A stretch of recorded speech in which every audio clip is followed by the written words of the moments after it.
Welcome to Fenway Park for a day of baseball. Game one of a day-night doubleheader between the Baltimore Orioles and the Boston Red Sox. Hi again, everybody. I'm Don Orsillo, as always, joined by Jerry Remy. Welcome to Red Sox baseball. Well, the Red Sox have really kind of fallen on hard times. A tough series against the Tampa Bay Rays. Perhaps they can turn it around against the Orioles team they've done very well against. Well, they have so far this season. They're 5-0 against Baltimore right here at Fenway Park. And, of course, this is not the Tampa Bay pitching staff. The Red Sox have had great success against the Orioles offensively. A .348 average right here at Fenway, scoring about 8 runs per game, almost 13 hits per game, 11 home runs they've scored, and a .525 on-base percentage. As I mentioned, they've won all 5 games against Baltimore. This first game, Jeremy Guthrie, he hasn't had a lot of success against the Red Sox in the past, but he's capable of giving you a very good start. So the Red Sox offense, hopefully can keep this going in this homestand in this 4-game series against the Baltimore Orioles. Well, they'll have to do it today against Jeremy Guthrie. Guthrie, so far in the season, comes in with a record of 8-17. We're back with the first pitch from Fenway right after this.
Brought to you by Cholula Hot Sauce, Sullivan Tire, and by Southwest Airlines.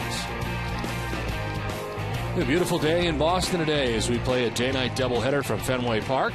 The Red Sox welcome the Orioles to Fenway as the Red Sox take the field today on this mass mentoring day. Let's check in with the Baltimore Orioles starting lineup.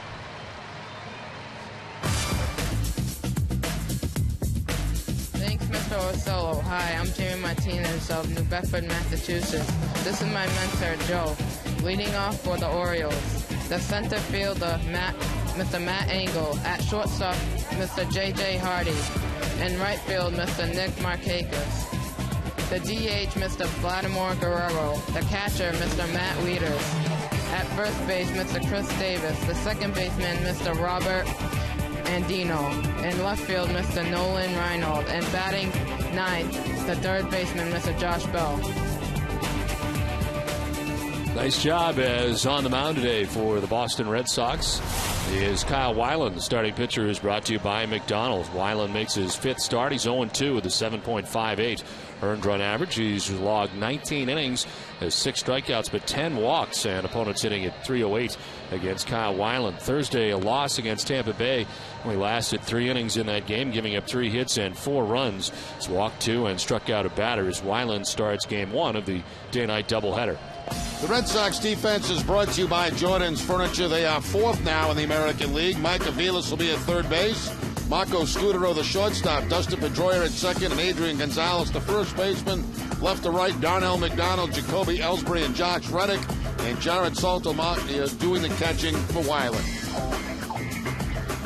The umpiring crew today: Mike Winters, the crew chief, will be calling the balls and strikes. Mike Estabrook at first base, Mark Wagner at second base, and Mike Everett is the umpire at third. Where available, this telecast can be heard in Spanish by selecting the SAP button on your television remote. Enjoy the game. Buenas tardes, amigos. Well, beautiful day here at Fenway. Blue skies above as we start at 65 degrees.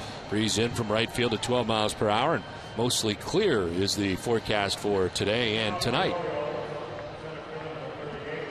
So an important day-night doubleheader for the Red Sox, and it is certainly timely for the Red Sox to have two games in one day. And always tough to sweep a day-night doubleheader, but the Red Sox certainly would love to do that.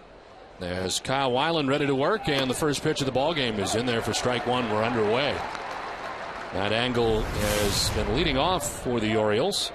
The absence of Brian Roberts, who really has lost the entire year for the Orioles, still with the concussion symptoms that are lingering for Brian Roberts. So it's been kind of a tough go for Buck Showalter this season in that regard. He's without Adam Jones right now. He's got a hand problem. But the Orioles are 29 games back of the Yankees in the East. But they would love to play spoiler, no doubt about that, coming in here to Fenway Park. As the breaking ball misses outside, and it's 1-2 to Matt Engel. Well, they played the Tampa Bay Rays very tough, taking 2 out of 3 against them before the Rays came to Boston. They have won 5 of their last 6 games and playing very good baseball. They finally lost yesterday at home against the Angels to wrap up their homestand, but they've won 5 in a row prior to the loss yesterday.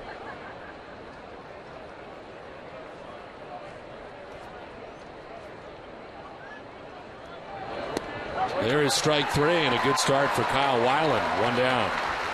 Weiland going to the breaking ball that time. The cut fastball will pick up the strikeout against Engel.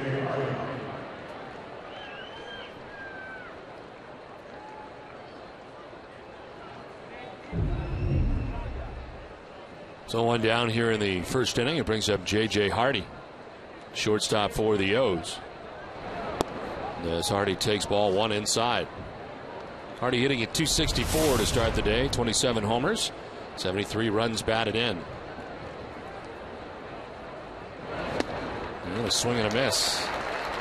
He's had a very good season. 27 home runs, 73 RBIs for J.J. Hardy. And played very good defense for the Orioles at shortstop.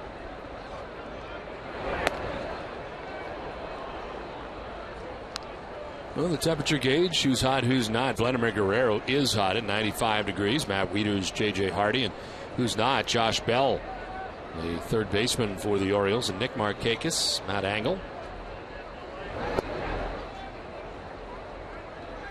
Orioles this year kind of in the middle of the pack offensively and defensively, but their biggest nemesis in 2011 has been the pitching. They are last at 4.79 earned run average as a team.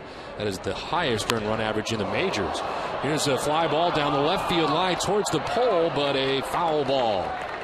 Had the distance, but to the left of the pole for J.J. Hardy. Yeah, J.J. Hardy turned around an inside fastball that time from Weiland and just missed that left field pole. Hardy with 27 home runs on the year.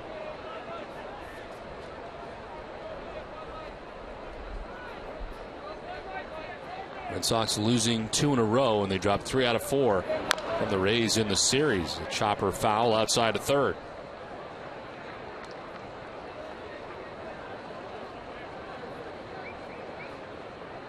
An important start for Kyle Weiland, who gets another one here today. His 5th of the year, overall his 6th appearance.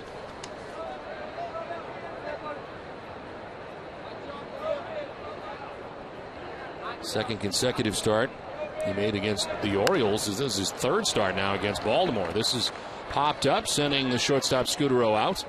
And Marco puts it away for the 2nd out. 2nd out that Weiland has got on the cut fastball, got Engel a strikeout, and now the pop-up by J.J. Hardy also on the cut fastball.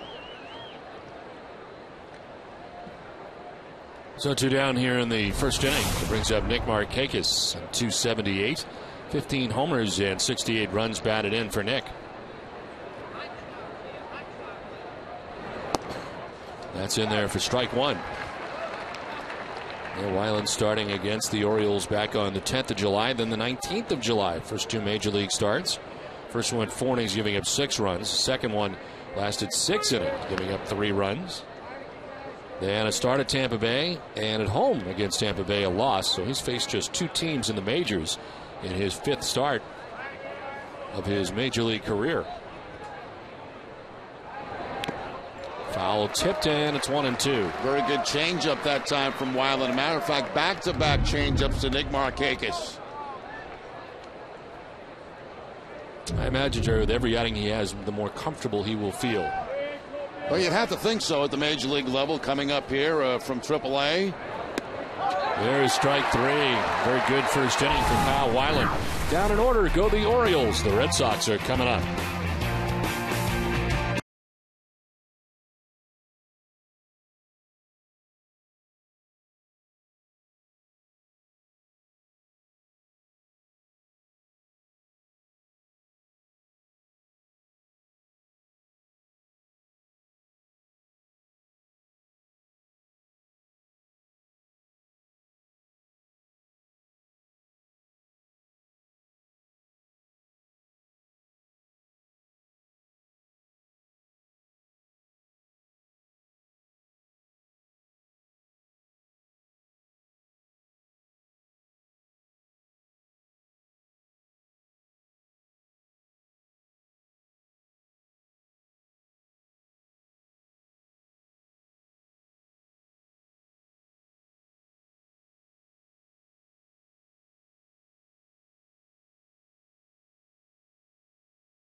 Starting lineup brought to you by New England Chevy dealers on this Mass Mentoring Junior Announcer Day.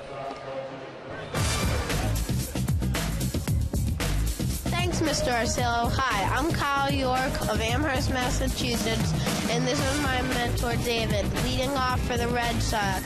The center fielder, Mr. Jacoby Ellsbury. At shortstop, Marco Scutero. The first baseman, Mr. Adrian Gonzalez. At second base, Dustin Pedroia. The DH, Mr. David Ortiz. Right fielder, Mr. Josh Reddick. The catcher, Jared Saltalamacchia. At third base, Mike Aviles. And batting 9, the left fielder, Mr. Darnell McDonald. Great job, Kyle. Kyle had to do it a couple of different times. The Red Sox starting lineup changed 35 minutes before the game as Carl Crawford was scratched with a stiff neck. So I'd bring Kyle back to do it again, and he did a great job. He had to read through all the changes, and Jerry, there were a great many changes. We had to do our own scorecard, which was a mess. I'm just about out of whiteout. Well, it is Jacoby Ellsbury leading it off. And a foul as it is 0-2 now to Ellsbury. On the mound today, Jeremy Guthrie. His 33rd appearance, 31st start. Comes in with a tough record of 8-17. But a 4.22 ERA. Has 125 strikeouts and 196 innings. Even amount of hits, and opponent's hitting at 262. He beat the Rays last time out, 7 innings, giving up 2 runs and had 10 strikeouts. So he's coming off very good outing against a very good Rays team that we just saw. Guthrie's always been one of those guys that, so you get the feeling you put him on a really good team or team that scores some runs, he could put together a very good year. Yeah, he's always capable of throwing up that good game. There's no question about that. This is lined into center field. Jacoby Ellsbury with a base hit to get it started in the bottom of the first inning. Let's take a look at the Oriole defense. They are 10th in the American League. Josh Bell will be at third base. J.J. Hardy, the shortstop. Robert Andino at second. And Chris Davis, the first baseman. Left to right, Nolan Reimold, Matt Engel, and Nick Markakis. And Matt Wieters doing the catching for Guthrie. So Ellsbury on to begin things here in the bottom of the first inning from Marco Scutero. Marco hitting at .288 on the year. 6 home runs, 49 runs batted in. As he takes strike one.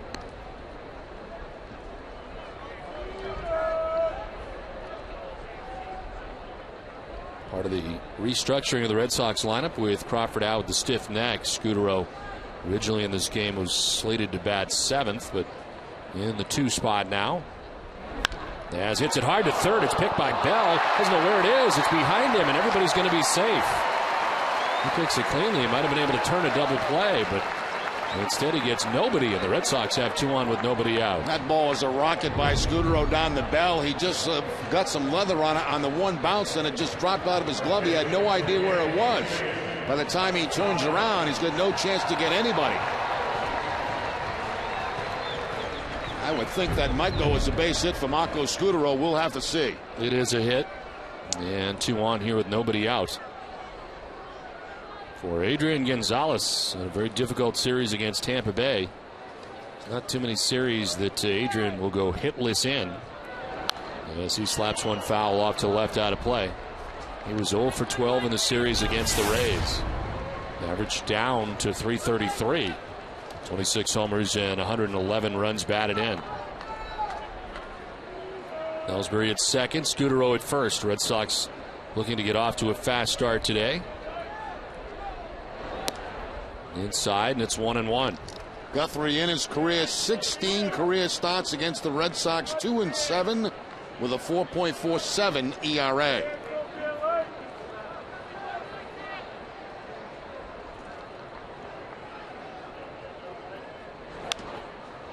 Popped up foul, backing out of play. A ball and 2 strikes to Gonzalez. Adrian happy to see the Orioles, a team that he's had much success against. 11 games of .457 average. 21 for 46 is the breakdown.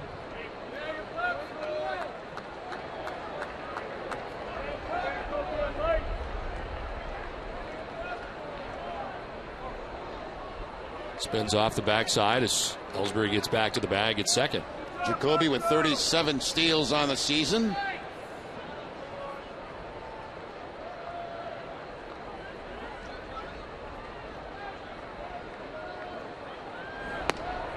Just outside, and it's 2-2.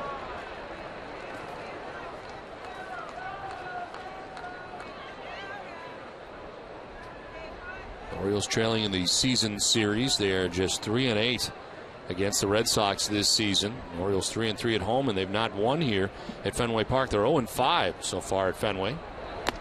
Swinging a foul tip as Gonzalez strikes out, held on to by the catcher Wieters for the first out of the first inning.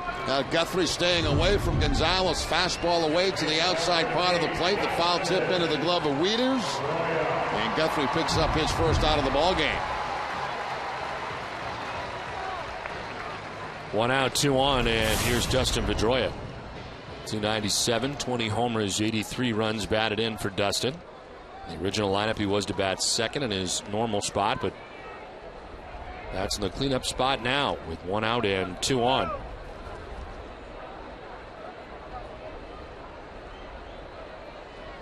Pedroia 3 for 15 in the series against the Rays.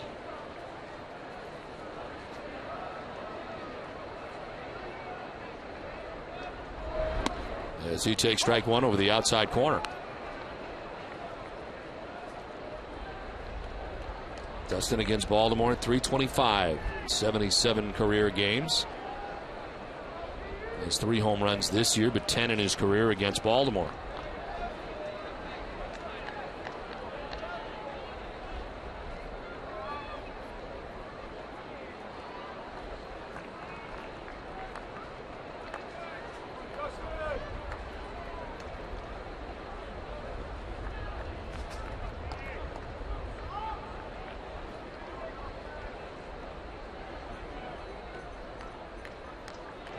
Pedroia will hit a one-hopper to short. Hardy to second for 1. On to first for 2. What appeared to be a promising inning for the Red Sox. They come away with no runs. We're scoreless after 1.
Park. Etch your name into the history of America's most beloved ballpark by getting a personalized commemorative brick.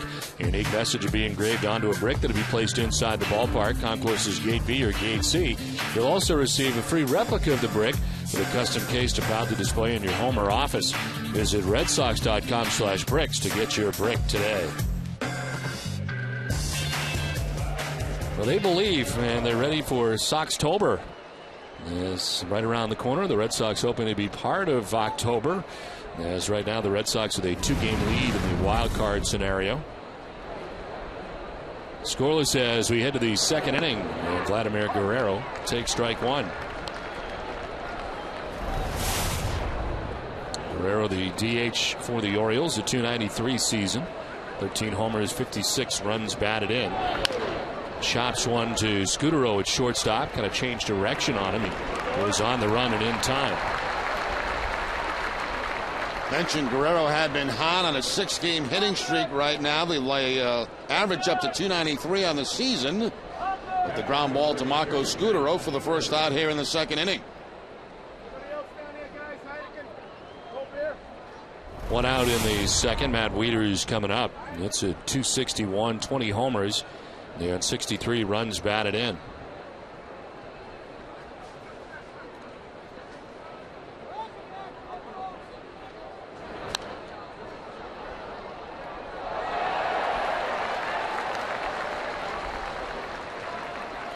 Wieters starting to do what they expected him to do when he first arrived in the majors. And this year, the power numbers of 20 home runs and 63 RBIs, more along the lines of what they thought he would be, and continues to get better every day. He's homered in 3 straight games coming in. He's an all-star this year, first career all-star appearance. Taps it foul and is still down 0-2.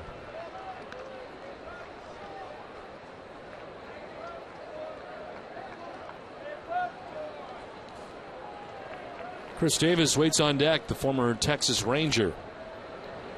Now playing first base for the Orioles. Swing and a miss. They elevated, and Wieters chases a 93-mile-an-hour fastball. It's a third strikeout for Kyle Weiland.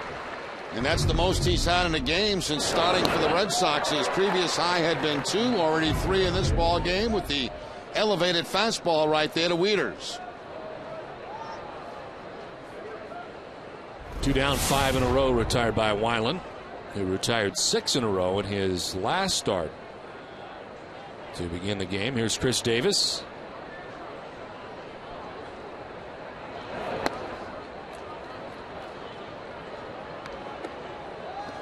Davis, 256 with 5 home runs and 15 runs batted in. He was acquired from the Texas Rangers at the trade deadline. Under the Koji Uehara deal. Davis sitting at 400 in the last 8 games. Has been hot for the Orioles.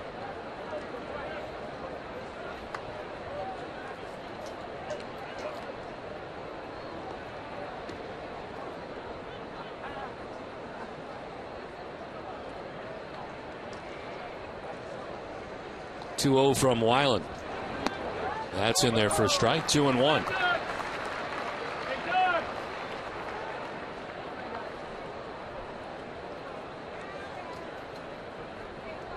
Davis spending time at AAA Round Rock this year in the Rangers organization at 24 home runs.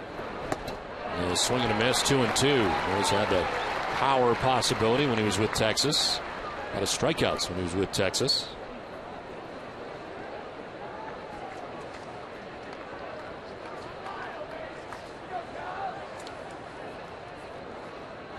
It's outside, surrounding the plate.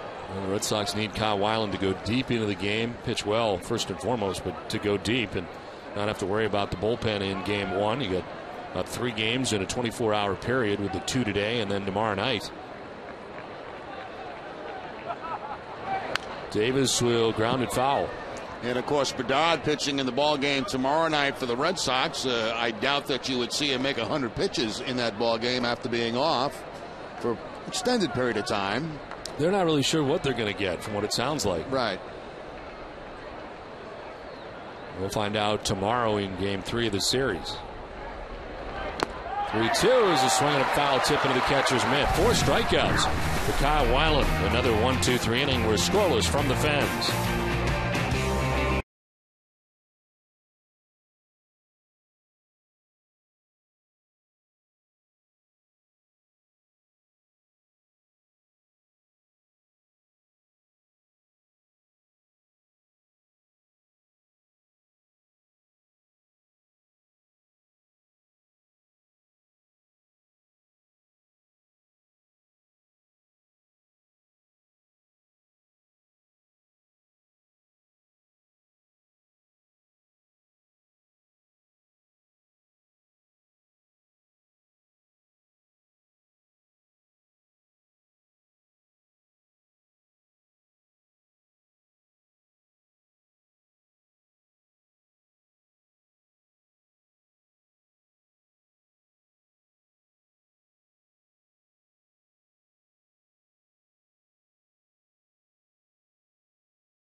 Find out.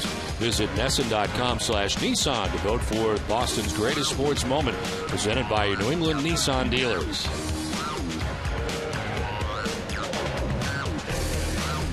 We head to the bottom of the second inning, scoreless from Fenway Park. David Ortiz coming up. And David, part of our key matchup, brought to you by your New England Acura dealers. He's hitting at .343 against Jeremy Guthrie. 5 doubles, 3 homers, 9 runs batted in. David leading it off in the home half of the second inning as he takes strike 1. Ortiz, Reddick, and Saltalamacchia to bat here in the second. And Sox had the first 2 reach in the first inning but could not score.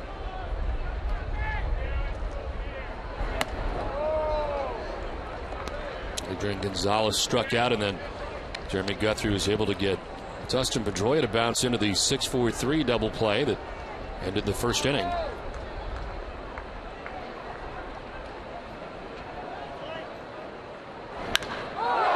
Missed location. A fly ball to deep center field. Back goes Angle onto the track to make the catch. Fastball supposed to be away. Ended up right out over the plate. And Ortiz gives it a ride, but he's out number 1 of the second. Now, the breeze not as strong as it was yesterday, but still it's a breeze that's going to knock down some high fly balls. And it certainly did here, I think, with David Ortiz. Looked like it had enough to get off the wall, but not really that close. About 6-7 feet from the wall.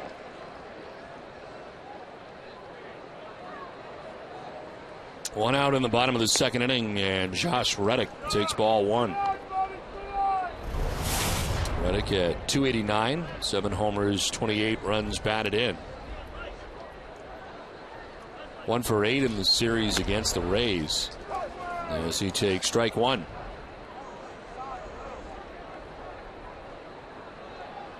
And 2 for 11 on the homestand. The Blue Jays were here first. Yankees out to a fast start today. Curtis Granderson with his 41st home run of the year. So the Yankees on top 2-0. The A's ticket scoreboard. Fly ball to left field. Reimold battling the sun, doesn't see it, and it's going to bounce on the warning track. He will flag it down as he loses it in the sun, and Reddick is at second base with a 1-out double. And Reimold was not in the same area code as that fly ball.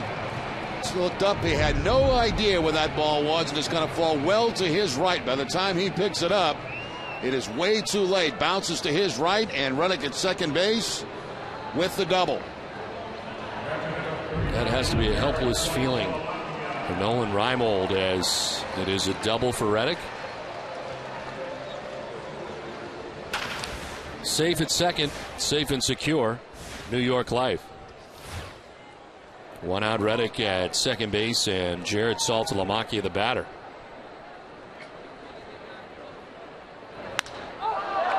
Broken bat, fly ball to medium depth center. Matt Angle comes in to make the catch. Reddick bluffs, draws a throw, but there's 2 down. Red Sox baseball on NESN is brought to you in part by Eastern Bank, the official bank of the Red Sox television network. Commitment, compassion, and love of the game. Find out what we're made of at easternbank.com. A beautiful day at Fenway Park. Red Sox and Orioles playing 2 today. 2 outs in the second inning. Reddick at second base and Mike Aviles the batter. 263, 7 homers for Aviles. 38 runs batted in.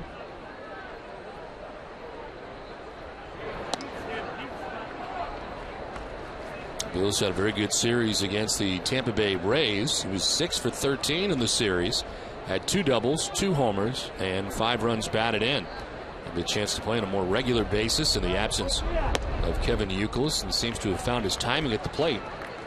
And some very good pitching for the Rays, and as a result, the temperature gauge has him at 96 degrees, 6 for his last 12.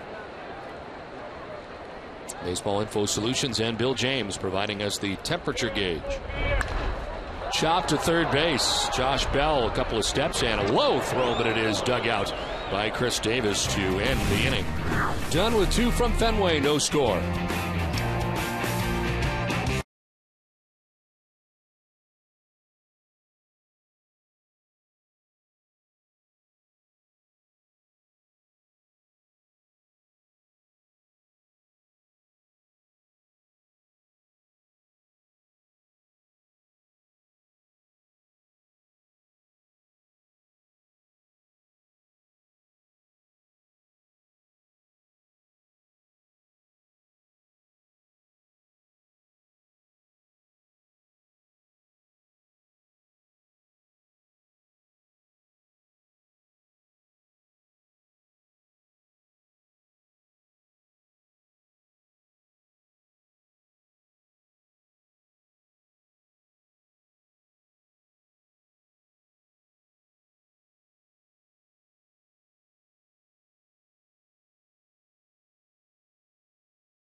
.93.7 FM. It all begins weekday mornings at 6 across the WEEI Sports Radio Network and right here on NESN.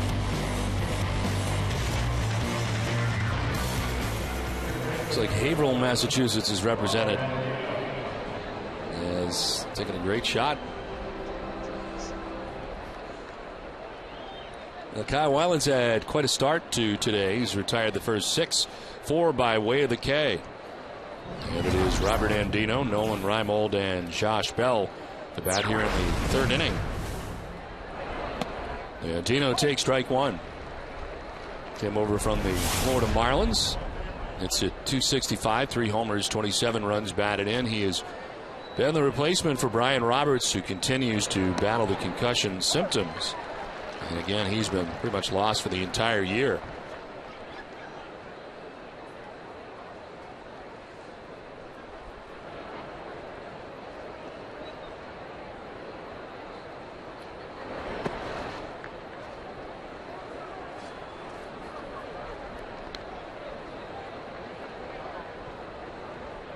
Second year now for Andino with the Orioles. Started in 16 games last year. 1-2 is on the ground to Scudero at shortstop to his left. And the sidearm toss in time. 1 down. Right now, Kyle Weiland throwing strikes and throwing strikes with all his pitches, his fastball, his cutter, his curveball.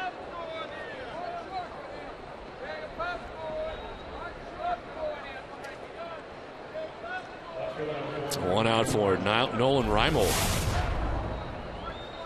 235, 11 home runs, 34 runs batted in. Take strike one over the outside corner. Good curveball again right there by Kyle Weiland. Quickly get ahead of Reimold. Another breaking ball, and it is 1-1. That one just missing.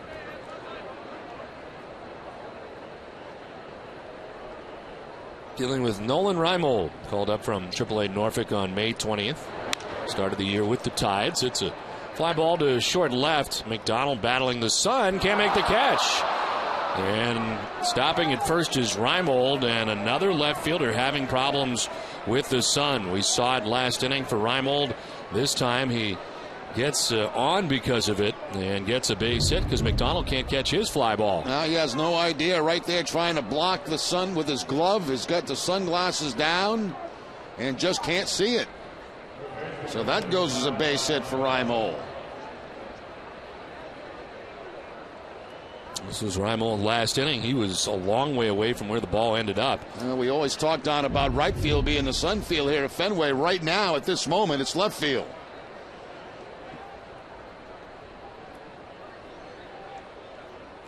Josh Bell, the batter. Jumps back out of the way of ball one. Bell, the third baseman for the Orioles. 179, no homers, 6 runs batted in. He's been called up 3 different times this year from AAA Norfolk. Had 19 home runs in 101 games this year at Norfolk.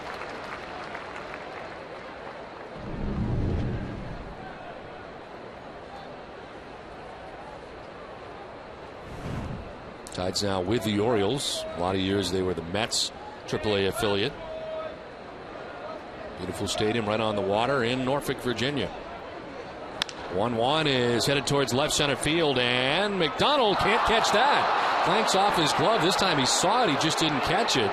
And stopping at third base is Reimold on. Let's see what they call this. Now that's probably going to be an error right there. I don't think the sun had anything to do with that. That was just a drop baseball by Dono McDonald out there in left field. More of a line drive this time, going to his left. He's got a beat on it, but it bounces right off the glove and right out of the glove.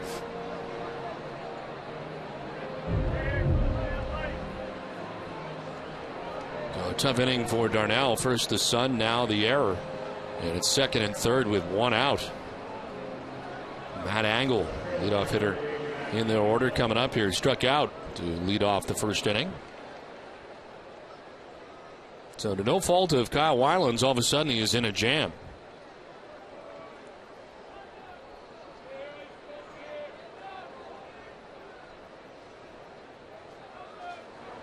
'40th pitch for Weiland of his outing.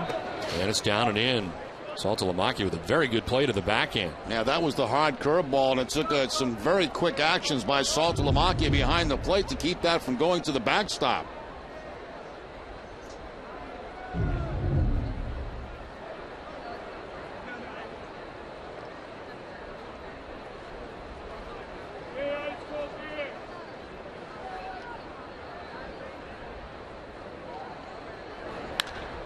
In the air to left. We'll try it again. McDonald headed back, but this is going to carry off the scoreboard. Reimold will score from third. Bell will score from second. And 2 runs in for the Orioles, who take a 2-0 lead. So to left again, but this time off the scoreboard, and it brings in 2 runs for Baltimore. Well, that time there's nothing Darnell McDonald could do about this. This ball just a fastball and takes to the opposite field, up over the head of McDonald, off the scoreboard, just above his glove. And 2 runs come in for the Baltimore Orioles, so the Red Sox will play from behind again. It has been a recurring theme during the stretch. It seems like they have been down early a lot. And the Orioles grabbed the game's first 2 runs today in the 3rd inning. J.J. Hardy coming up with Matt Angle in scoring position, and still just 1 out here in the 3rd inning. 6th game in a row that the opponent has scored first. J.J. Hardy popped out to shortstop, first time up.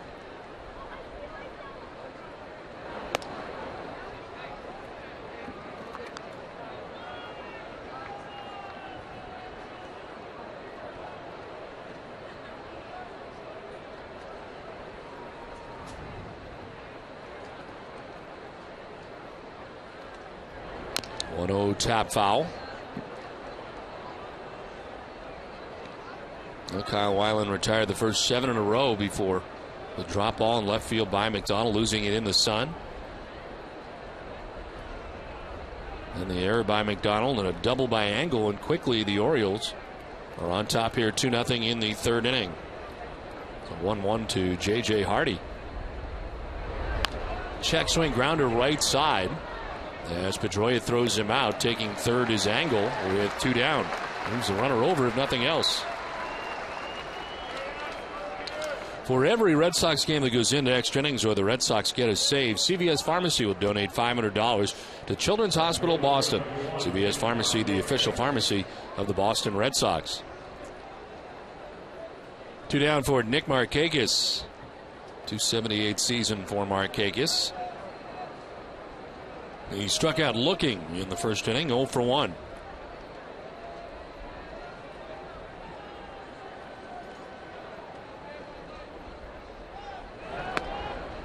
Take strike 1 from Kyle Weiland.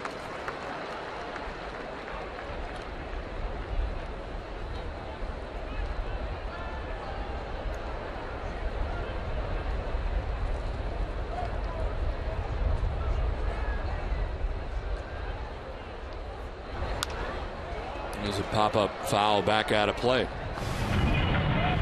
Well, on Thursday night, when it appeared Kyle Weiland was going to get out of this inning, this went through the legs of Scooter with the bat coming before the ball. He scored a run, and then Evan Longoria comes up, and it's a 3-run home run. So kind of a strange start to that outing for Weiland. Out of his control, and much like today, out of his control. The sun shining the eyes of Darnell McDonald. That leads to a 2-run inning so far. Should have been out of this inning, too.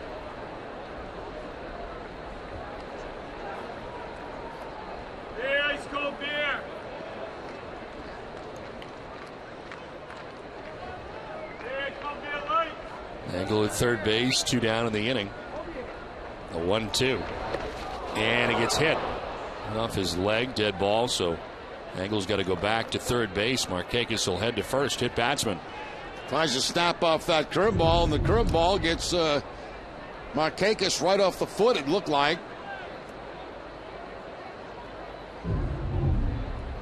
Well, he hit 2 Orioles in his first career start, Guerrero and Reynolds, and of course was ejected from that game. There were other things going on. He wasn't trying to hit anybody, and was ejected for the timing, really, of the hit batsman in that outing, his first outing. Yeah, what a way to make your first outing. Get ejected. And he was ejected. Vladimir Guerrero grounded out to shortstop in the second inning. He bats with runners at first and third and 2 down.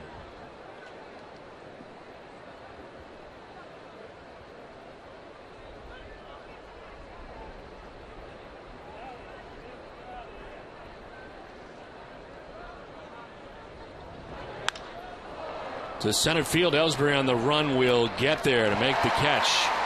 The Orioles score a pair in the top of the third inning, take a 2-0 lead.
gather all the information you need. Find your showroom at frankwebb.com.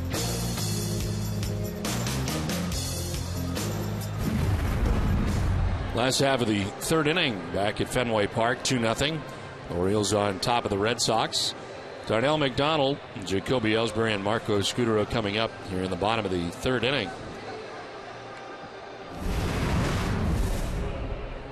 Jeremy Guthrie now has a lead on top 2-0. Gave up 2 hits in the first, a double in the second inning, and now starts the third with a lead.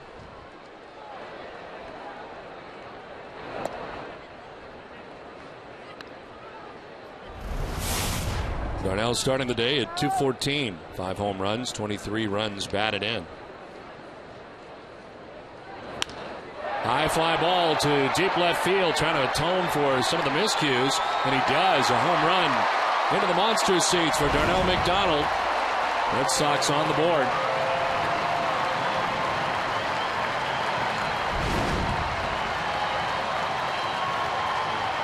Well, Darnell McDonald, who is not in the starting lineup today, but put in the second lineup that was put out by the Red Sox Tomahawks. A high fastball right there, one about letter high. And gets it up to the monster seats for the first run of the day for the Red Sox.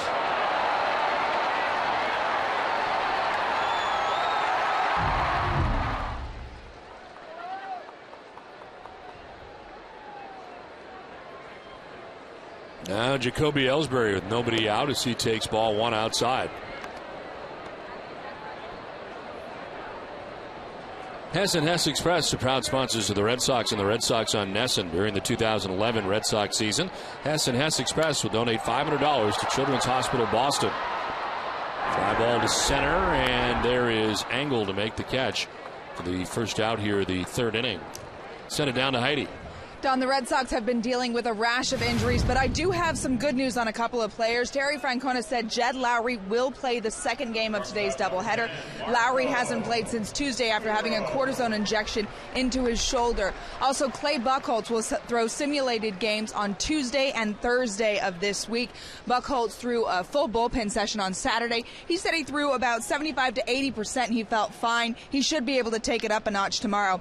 And Eric Bedard will return to the mound for the Red Sox tomorrow. He hasn't pitched since September 3rd, so he will likely be on a limited pitch count, but getting him back into the rotation will be important for the Red Sox. Don? All right, Heidi, thank you very much. Starting to get some guys back here that Red Sox have lost.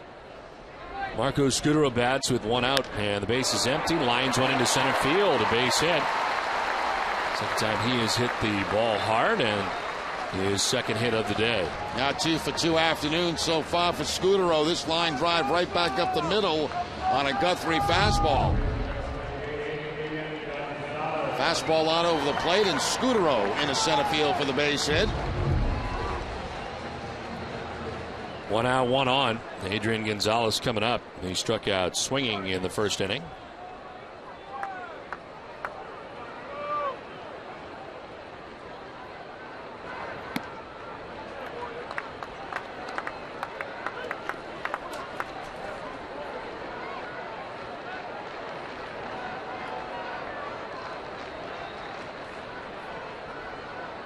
Scutaro held on by Chris Davis at first.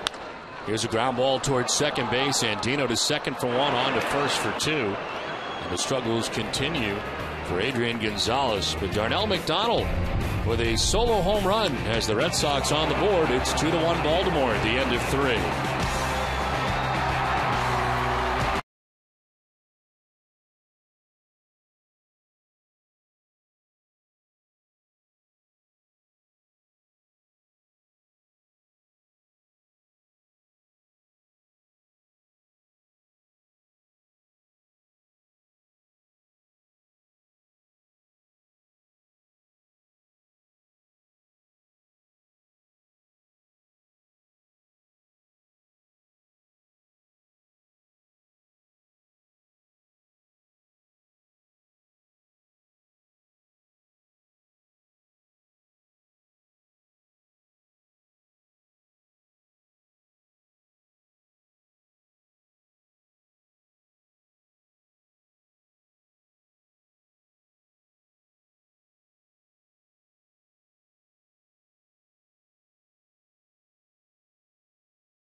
Orioles on top of the Red Sox. It's great to have us with us. David Shapiro comes up every year in Mass Mentoring Day here at Fenway Park.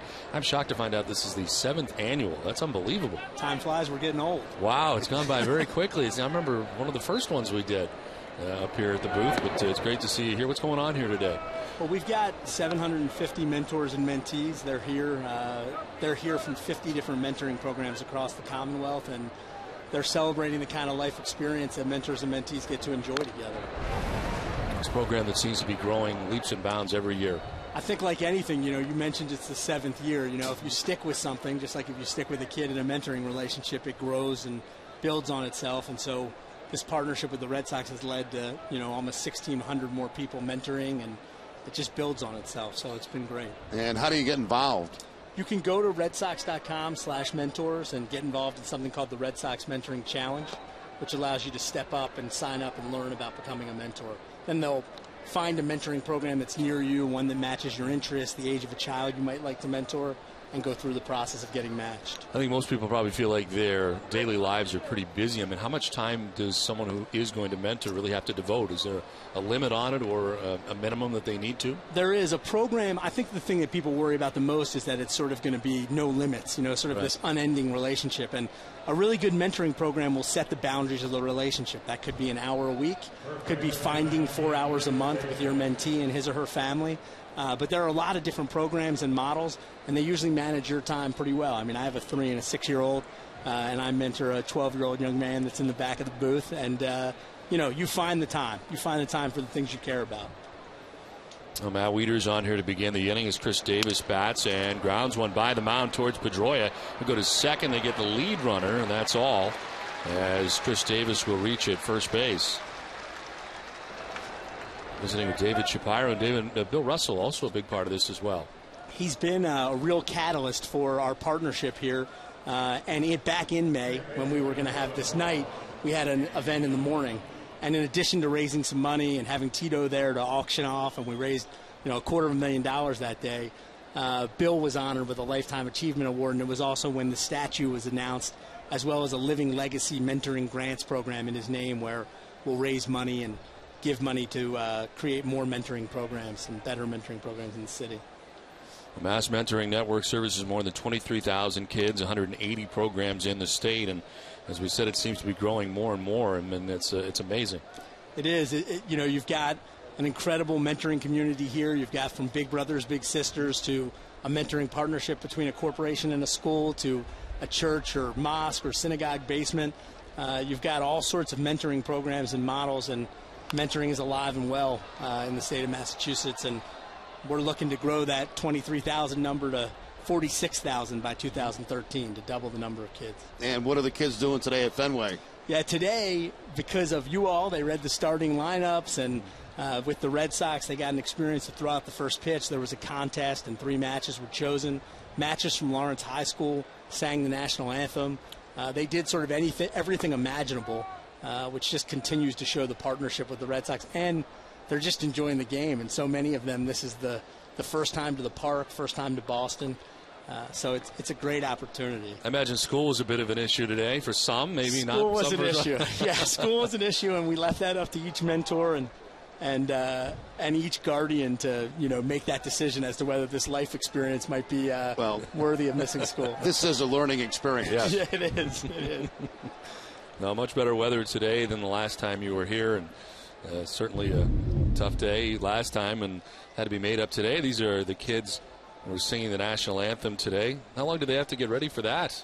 Yeah, it's unbelievable. They get ready all year. I mean, basically, this is the 3rd year that the Lawrence High School Stand and Deliver mentoring program, which is kids from the high school matched with employees at Raytheon, have to decided to self-organize into a choir and practice. And every year, sometime around spring training, it's sort of just like the baseball season, they contact us and say, could we get the opportunity once again? We want to, organize and practice. And so they practice starting at the beginning of the year. Are more and more companies stepping up like that and doing something company-wide? Yeah, we have pretty good, corporate social responsibility in this state. This was driven to deep left, and it is gone into the monster seats. A 2-run home run for Robert Andino, and the Orioles take a 4-1 lead. Go ahead, David. Yeah, the companies in this state do a pretty great job finding ways to give back. In addition to giving money, giving employees time to mentor. And I also think it's an expectation now more and more from people coming into the workforce that their company is going to help them get involved in the community. And so we see that really across the Commonwealth, companies stepping up and their employees volunteering.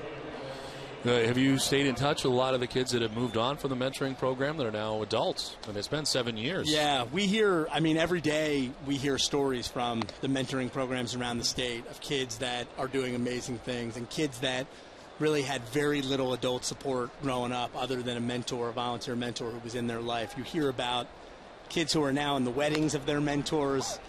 You hear about kids, you know, graduating college, and I meet a lot of current mentors who are giving back because they were once the mentees. So the success stories are not hard to find. You know, they're all over the place.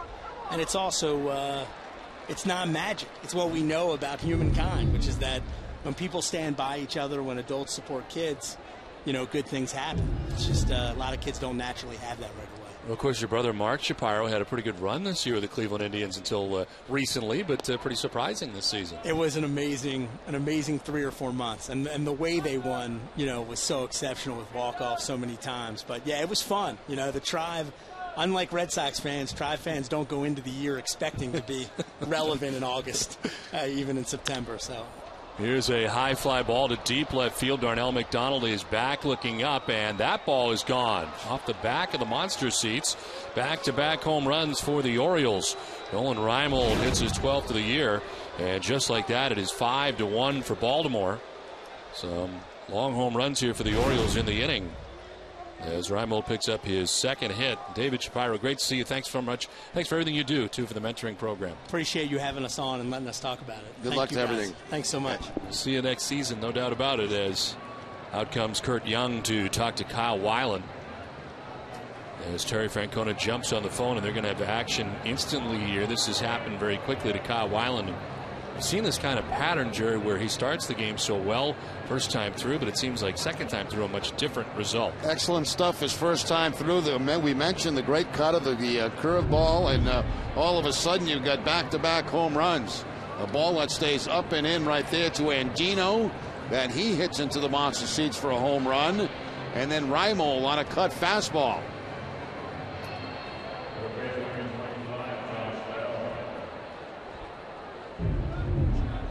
Felix Dubron is first up.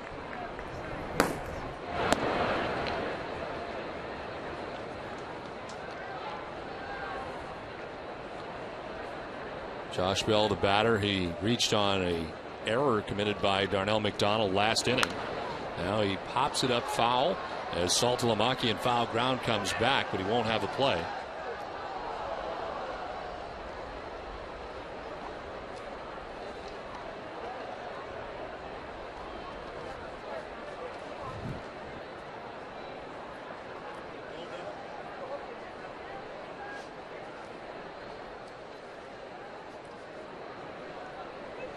So nobody, one out here in the inning. 1-1 the count to Josh Bell.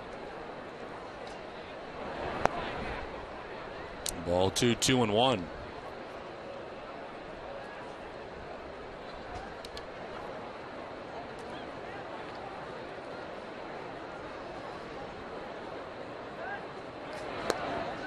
In there for a strike. 2-2 now to Bell. Davis reached on a fielder's choice. The 2-run home run by Andino. Solo shot by Reimold. 5th time the Orioles have gone back-to-back this season. 70th pitch. And a swing and a miss. Strikes out Bell. 5 strikeouts for Kyle Weiland. And there's 2 down in the 4th inning. Now back to the cut fastball for Weiland to pick up the strikeout against Bell. The Red Sox pick up 1 in the bottom of the 3rd, but 3 back for the Orioles here so far in the 4th inning. Top of the order, Matt Engel is coming up. He struck out in the 1st inning. Doubled to drive in 2 in the 3rd inning.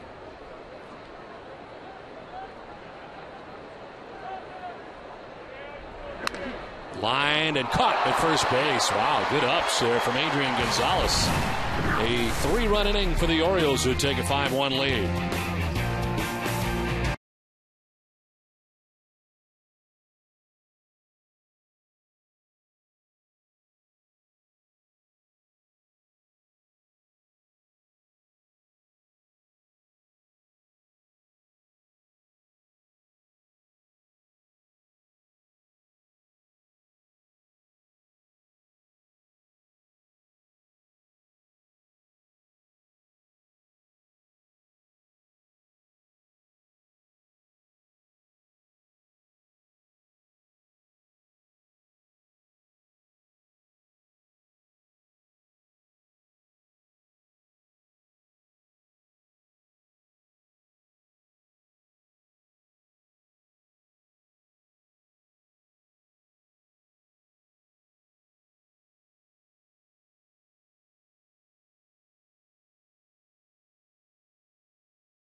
Current member of the Red Sox was drafted in the first round by the Orioles.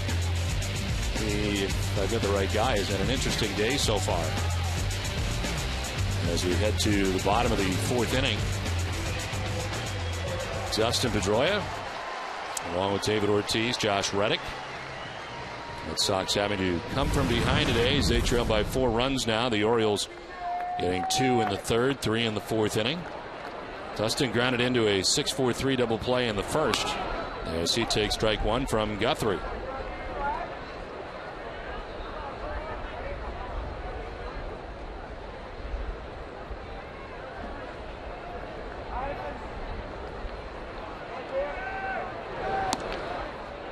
Guthrie with 1 strikeout so far. He got Adrian Gonzalez in the first inning, but he has induced 2 double plays, 1 in the first and 1 to end the third inning.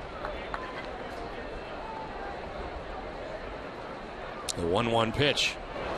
Curveball is lined to third and caught by Josh Bell. This lunging catch to his left for the first out of the fourth inning. Now Josh Bell, a crossover step right here and a catch of the line drive, taking a base hit away from Dustin Pedroia.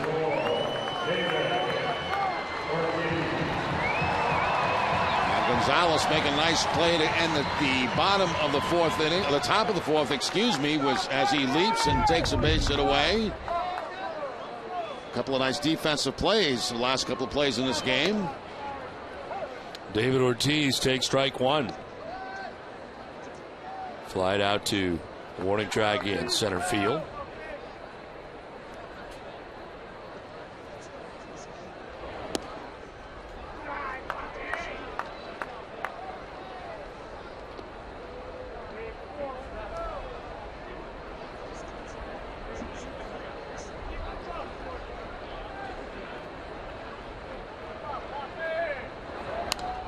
Ortiz slaps it foul, 1-2.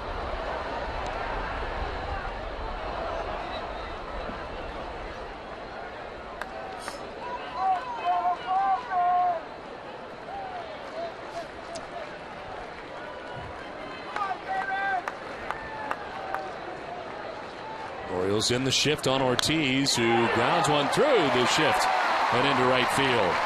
Nick Markakis over to play it. Big Papi's on with a 1-out single. Well, David Ortiz with good numbers against Guthrie. That'll continue as he picks up the base hit here. He beats the shift. A hard line drive by Andino at second base, deep second base out in the outfield. And Ortiz has the single with 1 out here in the fourth. Well, now up to .351 in his career against Jeremy Guthrie. He gains a short lead at first as Josh Reddick takes strike 1 over the inside corner. Reddick a double in the second inning. The Red Sox are out hitting the Orioles 6-4 despite trailing on the scoreboard 5-1. 40th pitch coming up for Guthrie is an 0-1 curveball that drops in there for strike 2.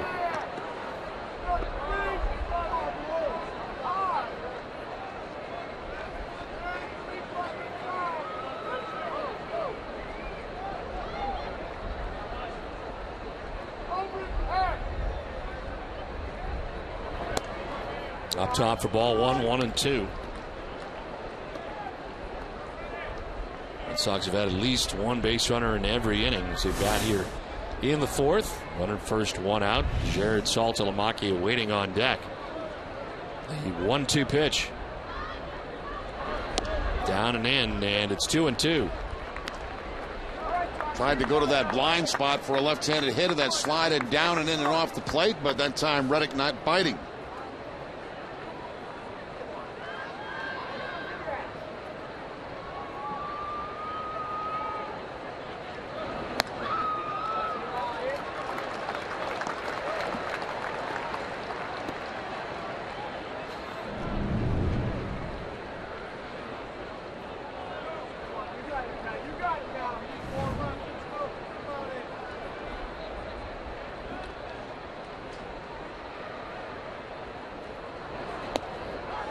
Strike 3 call. Reddick can't believe it. He's incensed as he stares back to Mike Winters. The home plate umpire rings him up. Second K for Guthrie. Thought it was outside. Pretty nasty pitch here by Guthrie. It's going to be very close to that outside corner. And the call goes Guthrie's way. Reddick none too pleased about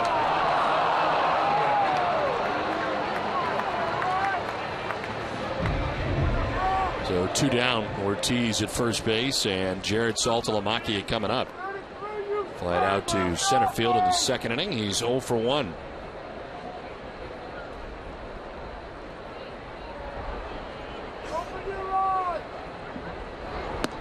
Take strike 1 from Guthrie.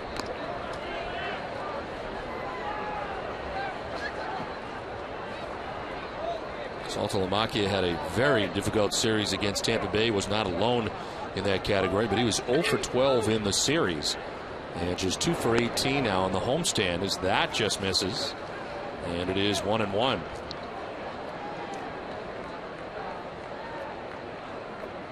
Average at 240 to start the day for Saltalamacchia as he bats with Ortiz at first and 2 down.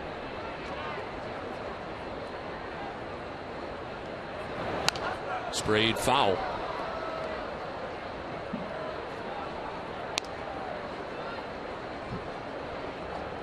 Has had a good season series against the Orioles. 5 games, got 3 home runs.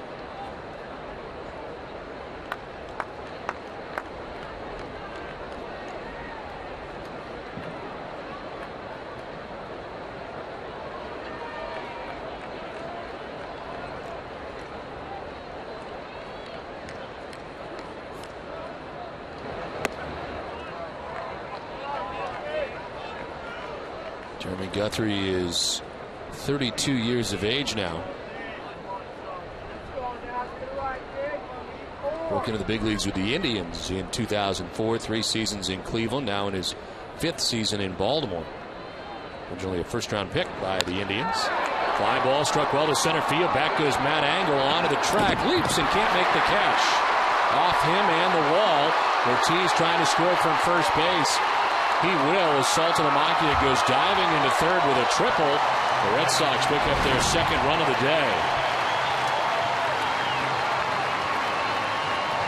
It looked like Angle was going to make a spectacular play out there in center field. Breaking ball down to Saltalamacchia, hits it a long way. Angle gets back to the wall, leaps, and it goes underneath his glove. By the time it's tracked down, it's going to be all the way to third base for Saltalamacchia as he drives in David Ortiz. Saltalamacchia around second base, and the head first slide for the triple. Ball that Matt Angle appeared should have caught. Ends up underneath his glove, and the Red Sox will take it as they get another run. It's 5-2 now, Orioles. 3 triples for Saltalamacchia. All have been right here at Fenway Park this season. Mike Aviles grounded out to third base first time up.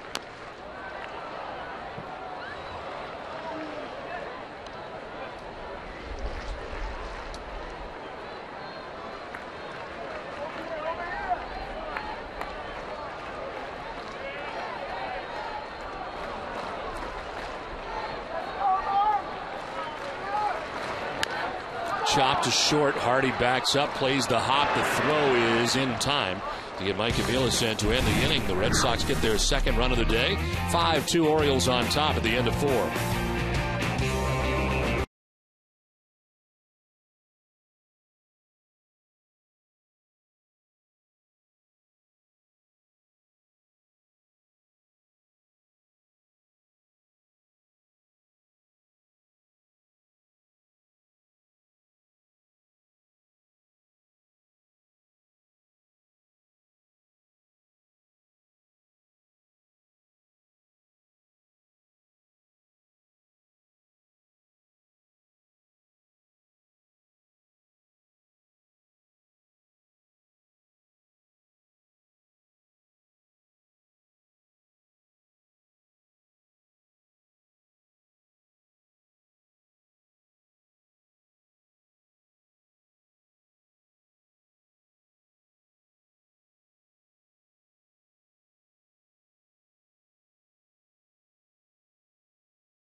Up local families by donating $1,000 for every home run Adrian hits this season to select Habitat for Humanity affiliates in eastern Massachusetts.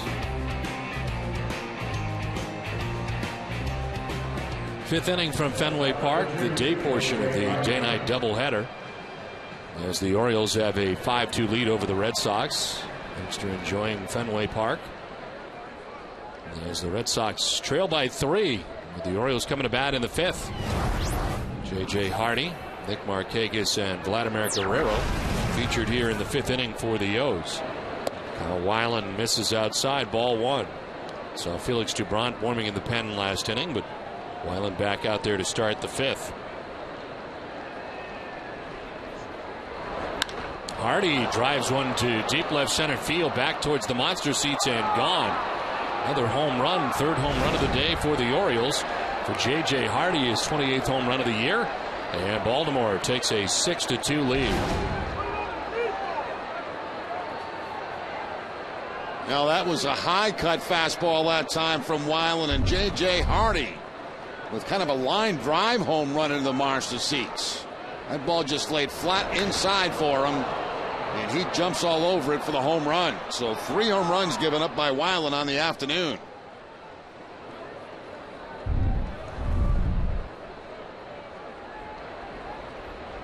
Here is Nick Markakis, 0 for 1. Hit by a pitch in the game as he takes strike one. He struck out in the first and then hit by a pitch in the third. Pitching line brought to you by Ace Ticket. 4+ for Weiland. 5 hits, 6 runs, 5 of them earned. Walk 5 Ks, giving up 3 home runs. So a pop up from third comes Aviles into foul ground. Saltalamacchia will give way to him and makes the catch for the first out as we send it down to Heidi. Don, the Orioles have won 4 of their last 5 games, including taking 2 of 3 from Tampa last week. Now, the Orioles have a chance to play the role of spoiler here against the Red Sox, but manager Buck Showalter doesn't see it that way. We don't even think about that part of it. It's not, we're just trying to take care of our business and do well and try to present ourselves and finish strong. And that really hasn't been a topic of discussion. It's not that vindictive. I don't think that's part of it. It's too much just professional pride about playing well. We got a lot of guys trying to impress and establish and finish off some good seasons in some cases. But, who we're playing. We play Detroit next and then Boston again. And that hasn't really been a topic of conversation. Now, the Orioles haven't won a game here at Fenway Park this year. They're 0-5 so far. Now, today's Game 1 starter Jeremy Guthrie is also winless here in Boston. He's 0-3, and the Orioles are 0-7 in all of his starts at Fenway Park. Don? All right, Heidi, thanks very much. Well, they're off to a good start today. The Orioles on top 6-2. Guthrie through the first 4 innings. Well, I'm buying some of that, not all of it. I think that's what I've been in that position before, where I've been in a bad ball club late in the season, and you get a chance to play a contender and knock off those contenders. It makes the season worth something. Instead of waiting for it to be over, you've got a chance to play teams that are ahead that have a chance to win. And you can make life awfully miserable for them, and that's what they're going to try to do. No doubt, though, that there are guys who are playing individually for next season. Absolutely. There's no question about that. But at the same time, it's more fun playing against teams that are in it than are not in it. Well, 2 down here in the 5th inning. It's got to be somewhat of a hollow feeling, though, knowing that you're playing out the string while the other team is playing to advance. And the Orioles have been playing out the string for a long time. They are 62-89, 29 games out. And you're in a division where 4 of the 5 teams are better than 500. Blue Jays are 77-75. And then the top 3 teams, well, any one of them could be the best team in the American League of the 3 that are now fighting for the American League East, as this pitch is in the dirt. Let's put it this way. If I was on the Baltimore Orioles, I'd rather be finishing the season off playing the Boston Red Sox and the New York Yankees than, say, Kansas City and Cleveland right now. It's outside, 3-1. Saw the Yankees, they had a 5-0 lead. It's now 5-1.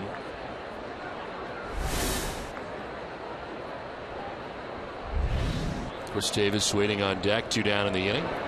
And a ground ball foul.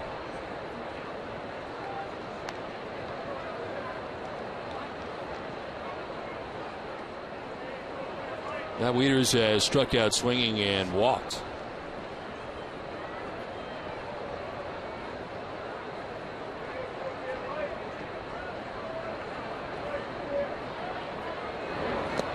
In the dirt, and he walks again. So a 2-out walk, 2 walks given up by Weiland. Both have been Wieters. Now visit the official online shop of the Red Sox at redsox.com. Browse the largest online selection of authentic team gear, including official caps, t-shirts, jerseys, collectibles, and more. Get your team gear straight from the source. Shop redsox.com shop. Felix Dubron is coming from the pen. The pitching change from Fenway. Orioles on top, 6-2.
Performance at Foxwoods Resort Casino December 9th and 10th.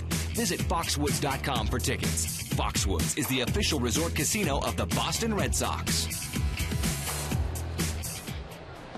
6-2, Orioles on top of the Red Sox. Kyle Weiland is done after 4 2/3 innings today. Still responsible for Matt Wieters at first base. 2 down in the 5th as his call to the bullpen is brought to you by New England Ford dealers.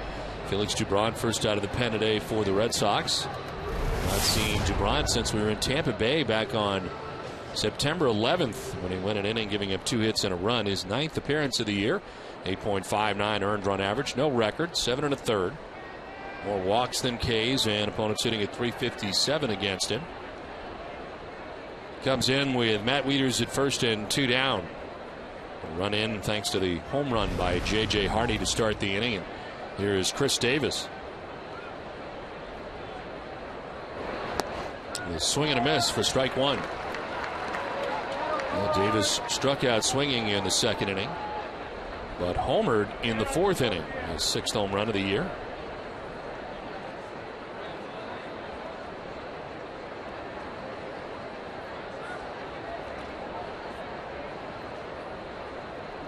The 0-1 pitch.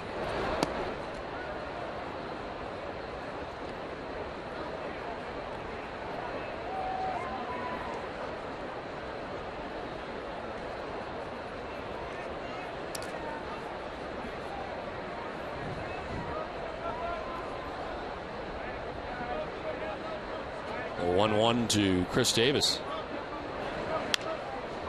One hopper to the backhand for Scudero in the air. He throws to second base. Pedroia covers for the 4th shot that ends the inning. We have played 4.5 from Fenway. The Orioles have a 6-2 lead.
Was drafted in the first round by the Orioles.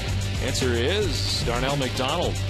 Drafted 26th overall in 1997 by the Orioles. Made his major league debut with Baltimore in 2004, appearing in 17 games. McDonald, the Orioles' second pick in that draft. They selected now Nationals outfielder Jason Worth, the 22nd pick. And a member of the current Red Sox. It's also a first-round selection that season. J.D. Drew picked second by the Phillies that year, but of course did not sign with the Phillies. And of course, J.D. is loudly booed every time he goes to Philadelphia. Still hears about it every time he goes to Philly. It's unbelievable. 6-2, the Orioles have the lead as we head to the bottom of the fifth.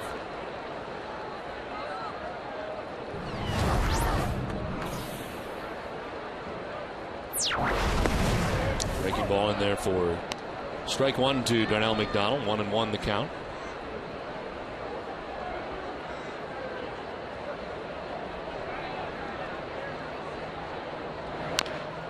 This is chop foul, 1-2.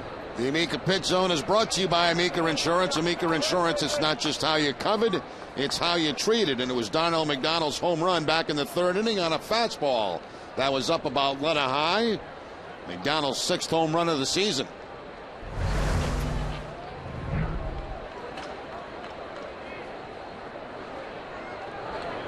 One-two pitch down low, and it evens up now at 2-2 to Darnell McDonald.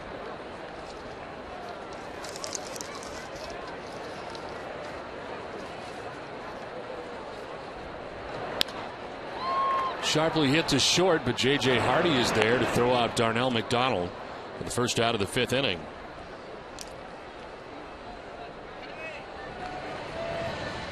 Boston Red Sox baseball in Nesson is brought to you by Eastern Bank, awarded highest customer satisfaction in retail banking in the New England region 2 years in a row by J.D. Power and Associate. Find out more of what we're made of at easternbank.com.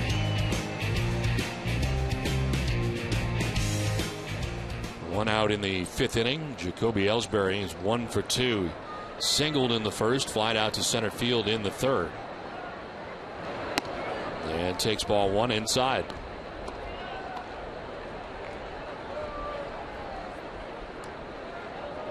Truly has been an amazing season for Jacoby. 27 home runs, 96 runs batted in. After playing just 18 games a year ago. So he sends one foul off to the left.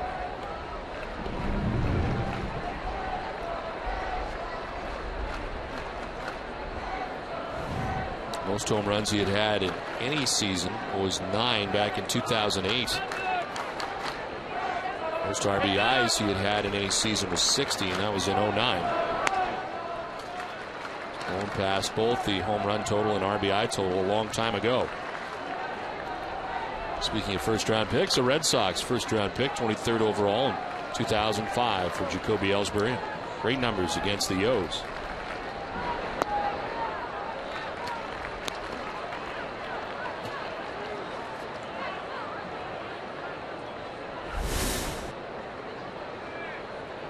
Marco Scutaro waits on deck.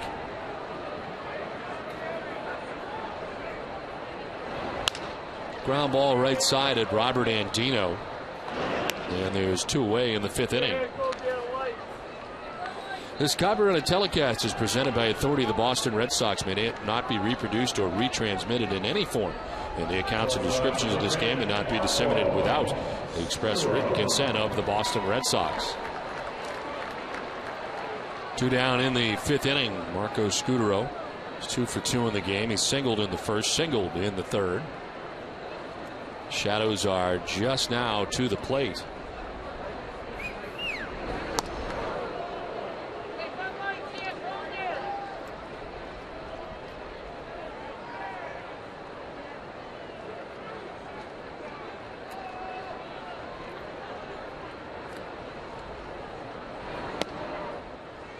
Ball 2, 2-0.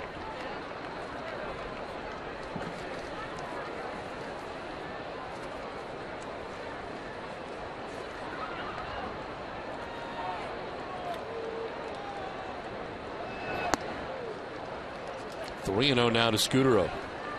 Guthrie wants a new baseball and gets one from Mike Winters, the home plate umpire. He wanted one so bad he didn't even catch it with his glove. He caught it with his bare hand on the throw back from the catcher. That's a better baseball. It's in there for a strike, and it's 3-1.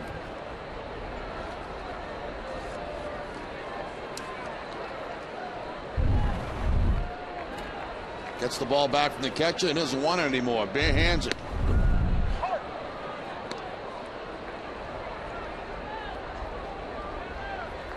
Guthrie on the road this season as Adrian Gonzalez waits on deck. 14 road starts. Guthrie is 4-9 with a 3.70 away from Camden Yards. Breaking ball in the dirt, and he loses Scudero. First walk given up by Guthrie of his outing. Comes with 2 outs in the 5th.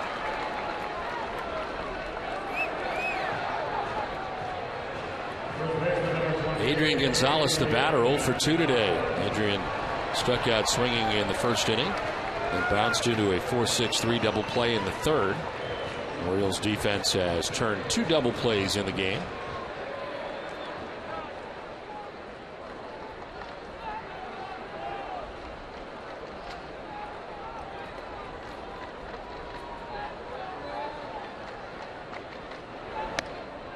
Inside ball 1.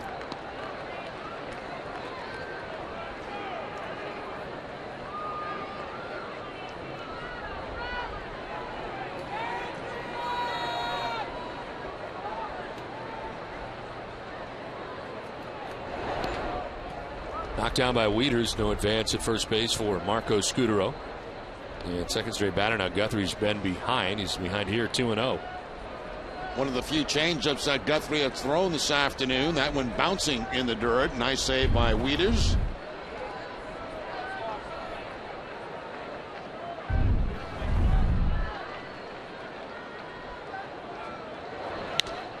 Line towards the gap in right center field, and this will get down and roll towards the triangle. Knocked down by Angle as Scudero is going to try and score. He will on a double for Adrian Gonzalez. It's now 6-3, Orioles on top.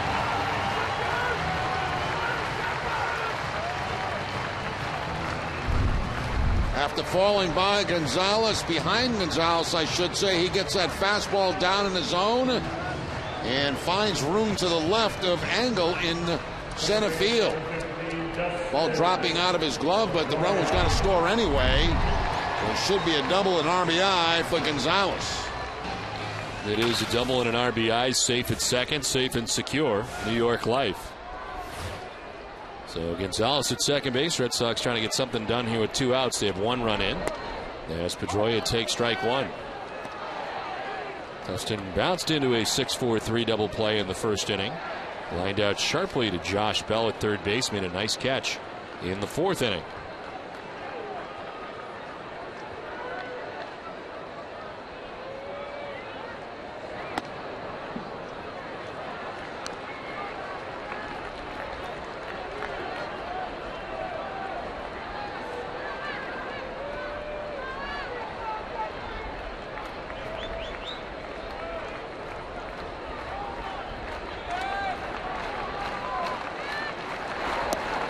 It takes ball 2, 2-1. Guthrie with 2 strikeouts, 1 walk. Red Sox out hitting the Orioles 8-5 despite trailing 6-3 in the game.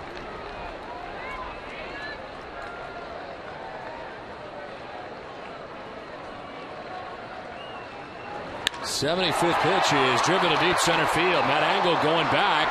He will not make the catch. It's over his head.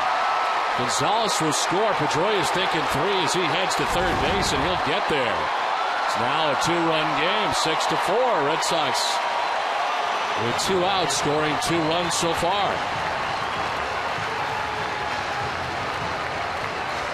Angle is having some difficulties out there in center field in this ball game. This ball's hit very hard by Dustin Pedroia. Straight away center field. Angle going back like he has a chance at it. Then looks out and it hits the bottom of the wall. Once he turned and gave up on it, it hit the bottom of the wall, and Pedroia in with the triple and another run for the Red Sox. So they are right back in it. Well, Adam Jones been bothered with a hand problem, and Angle out there in center field has had a tough day today.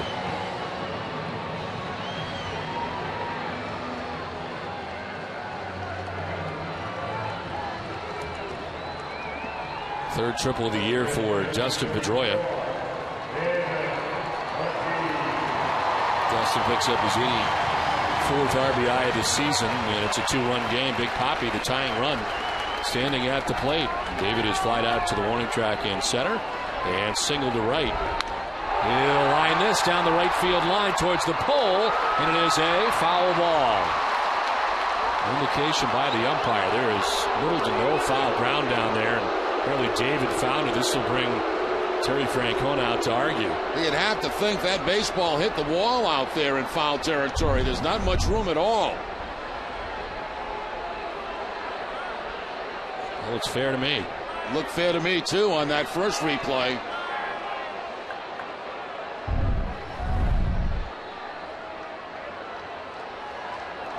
The first base umpire, Mike Easterbrook, is now going to check with the third base umpire and the rest of the crew. They may overturn this. Looked like the ball went past the foul pole, didn't it? Yes.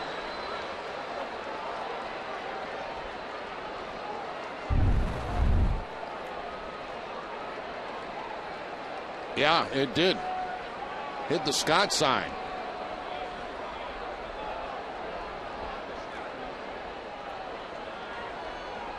Right next to the E in the word here.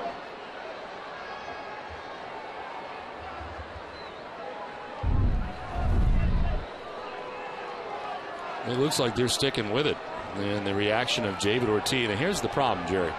Remember we had this early in the season. See where the line is and where the pole is. They're in different spots. Exactly. And if you follow the pole down into that E that it hit, it would be a foul ball. Or close, but tough to tell because the line is not lined up.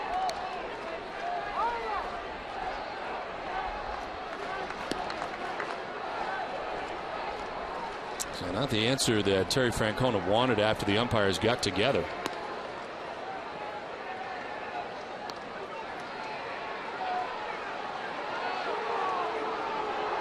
So David's going to have to come on back. A foul ball.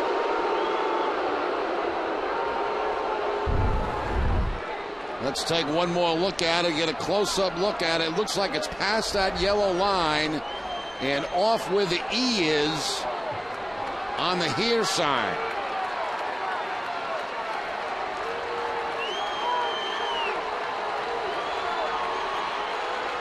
As you can see, the ball then changed direction and come back onto the field of play. Should have been a fair ball. David Ortiz, at the very least, should be at second base. A one-run game. We'll see what he does here down 0-1 as he takes a pitch outside. 1-1. They had a play here April 15th. Adam Lind. A home run ball down by that pole and that line. As the pitch outside. 2-1 to Big Papi.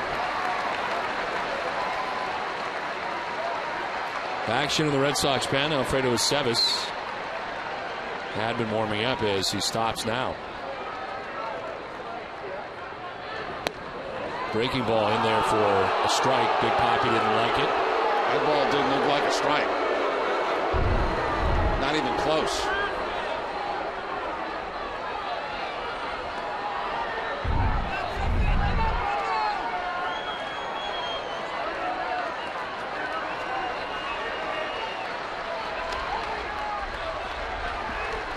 That adds to the frustration of this at bat. 80th pitch for Guthrie. There's a fly ball. Hit deep to center field. Angle going back onto the warning track to make the catch this time. That ends the inning. The Red Sox do get 2 runs and now trail by 2. Orioles on top 6-4.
NESN Daily presented by Sunlight Financial. Naoko Funayama with the latest from Bruins training camp. Plus, a look back at the Patriots' big win over the Chargers in yesterday's home opener. All this and much more on NESN Daily tonight following Red Sox coverage only on NESN.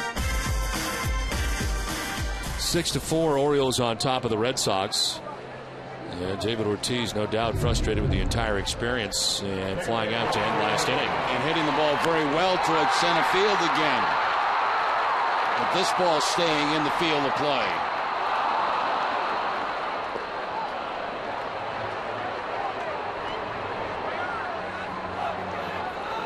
So a tighter affair now. It is 6-4 with Dave Magadan fired up.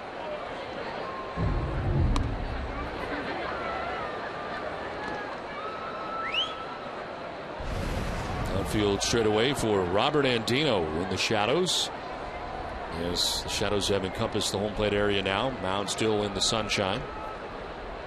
Felix Dubron out there. Get the final out of the fifth.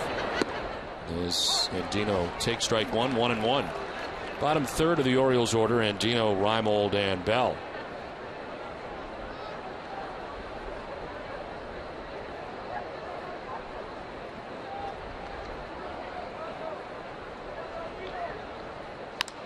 Ground ball to first base. Gonzalez was shaded to the second base side. He'll take it to the bag himself.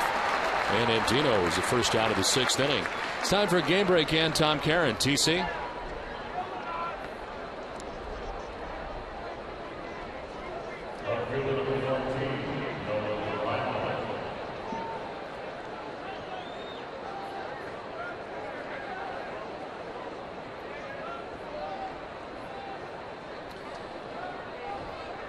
All right, Tom, thanks very much. It is 6-4. Orioles on top of the Red Sox. One out here in the sixth inning. Nolan Reimold has had a good day today. His single and a home run for the Orioles left fielder. Home run, his 12th of the year.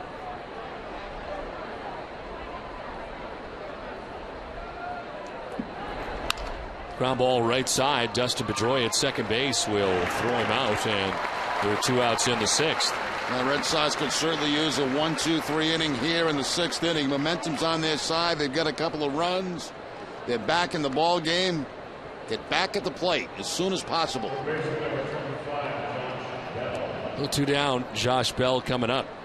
Reached on an error in the third inning. Charged to Darnell McDonald in left field. And he struck out in the fourth.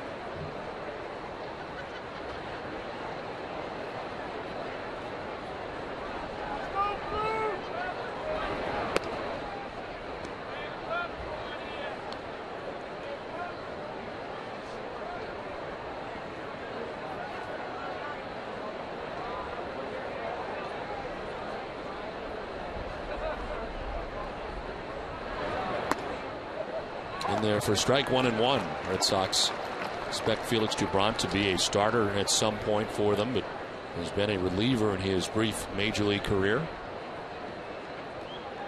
Part of the future of the Red Sox, part of the future rotation.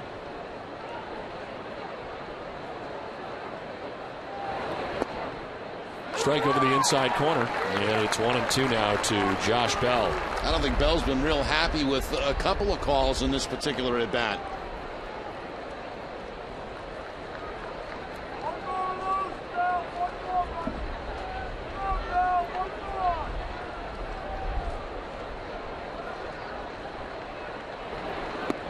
Strike three call. As he takes with him the first strikeout for Dubron. A 1-2-3 sixth. A 6-4 Baltimore lead.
Dodgers have been eliminated from the playoff race, missing the postseason for the second straight season. As a result, attendance is down. The Dodgers are playing to just under 65% capacity, and they want to know why. The Dodgers sent out a survey to season ticket holders asking if they were likely or unlikely to renew their season tickets for next season and why they may or may not. Reasons listed included the team's performance, pricing, and ownership. The Dodgers simply stated that market research is always done to provide valuable feedback from the fans. Twisted Tea Hard Iced Tea. Refreshing hard iced tea. Tastes like real iced tea. Be a little twisted. That's been such an ownership mess out there. I mean, that has to have something to do with it and poor play on the field. Don Mattingly's first year as the manager for the Dodgers. Here's a pop-up right side. Robert Andino in the outfield will make the catch. So Josh Reddick swinging at the first pitch, retired for the first out here in the bottom of the sixth inning.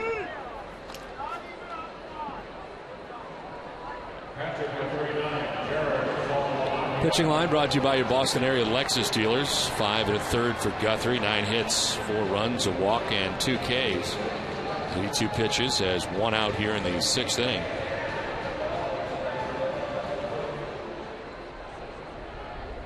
Jared Saltalamacchia, the batter.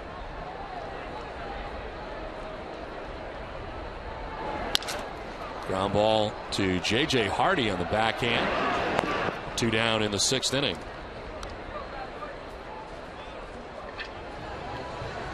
Time now for a look at the road ahead, brought to you by Safeco Insurance. Coming up later tonight in Game 2 of this day-night doubleheader, Ryan Mattis matched up against John Lackey.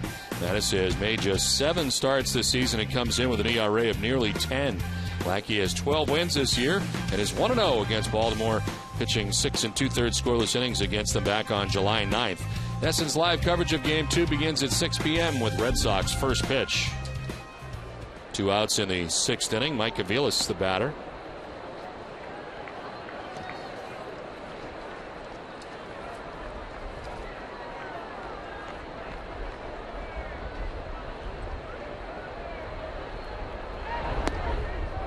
Talking about Brian Mattis goes tonight. He's last outing against the Yankees. He lasted just an inning and a third, giving up 5 runs. He's tied for the shortest non-injury start of his career, and he goes tonight. 1-1 tap foul. Arbor Coat exterior stain by Benjamin Moore, revolutionary waterborne stain that outperforms the best oil-based stains on the market. Find Arbor Coat at your local Benjamin Moore retailer. 1-2 pitch. Gillis thought about it, but it misses away and evens a count of 2-2. Action for the Orioles. Willier is up in the pen.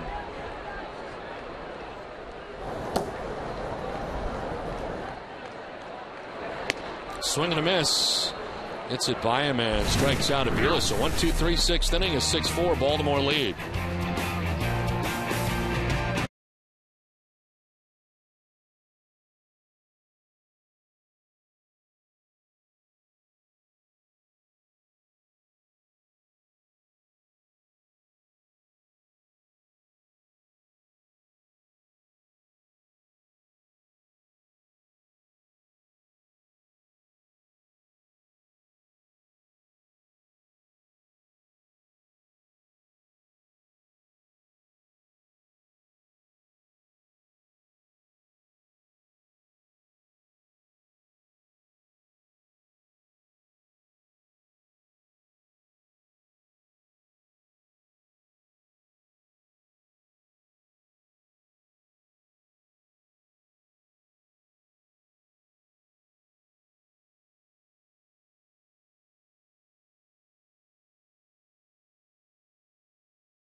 Baseball is brought to you by Foxwoods Resort Casino, official resort casino of the Boston Red Sox. Top half of the 7th inning, day portion of the day-night doubleheader at Fenway Park. Orioles had a 6-2 lead. It's now 6-4. Red Sox move on to their third pitcher of the day, Alfredo Aceves, into his 50th game of the year, 9-2 with a 2.82 earned run average. That angle leading it off for the Orioles and shortened up. It jumps back out of the way of a pitch inside. Angle leading it off. He doubled in the third inning, a 1-for-3 day. That double produced 2 runs.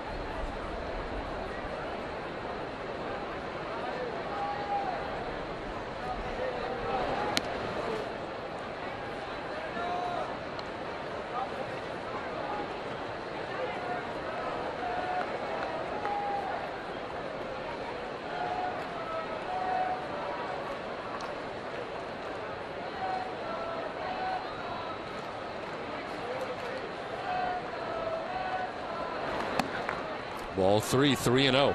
Well, the Red Sox going to Aceves right here, hoping to keep the score where it is, believing they can come back from a 2-run deficit. Michael Cuddyer had a 2-run home run for the Twins, get a little closer to the Yankees. There's a pitch in there for strike 1.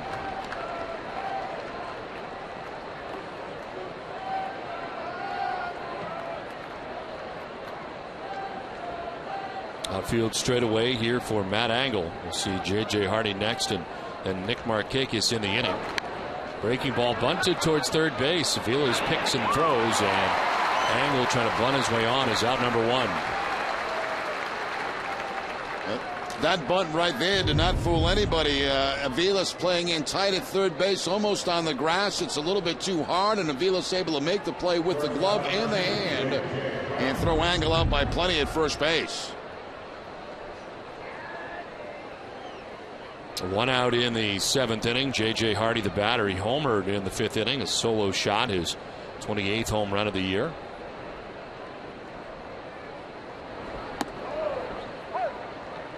This time, Aceves starts off ahead.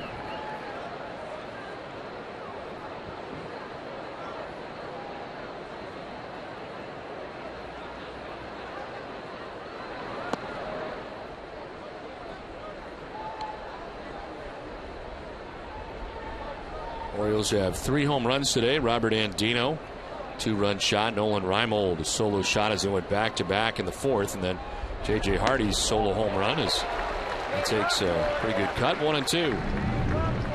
Good fastball there by Aceves as he goes up and in on J.J. Hardy.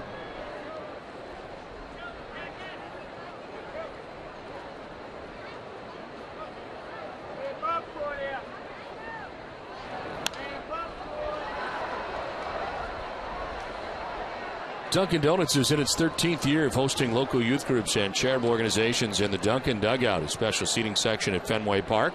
Thousands of children have had the chance to catch a Red Sox home game thanks to Dunkin' Donuts.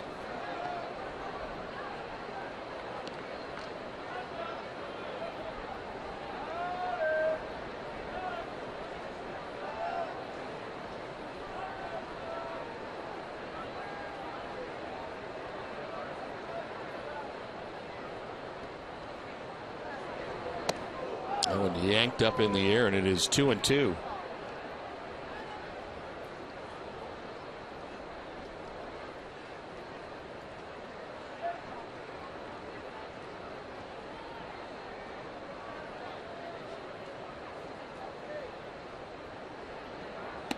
Breaking ball missing, and a full count now to J.J. Hardy.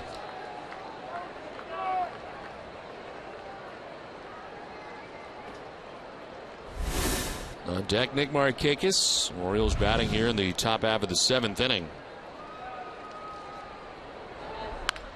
Ground ball to third base. Mike Aviles. 2 down in the 7th.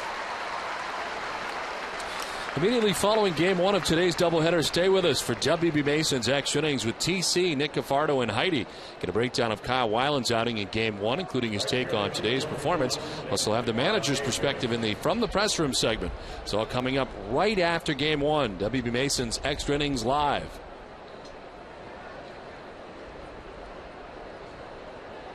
Two down in the 7th inning for Nick Markakis.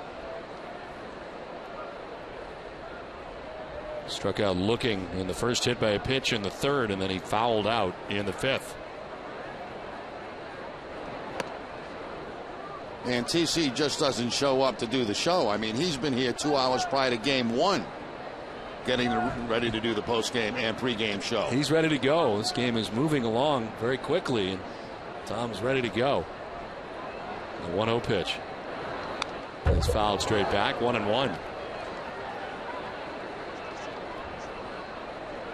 TC coming in this morning via helicopter, arriving here about 2 hours prior to the game, just a little bit after when we got here.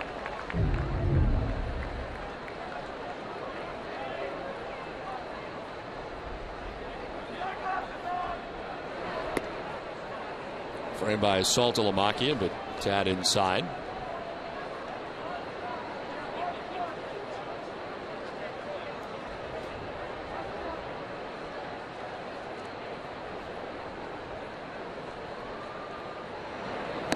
Swing and a miss, 2-2. Nice ball from Alfredo Aceves.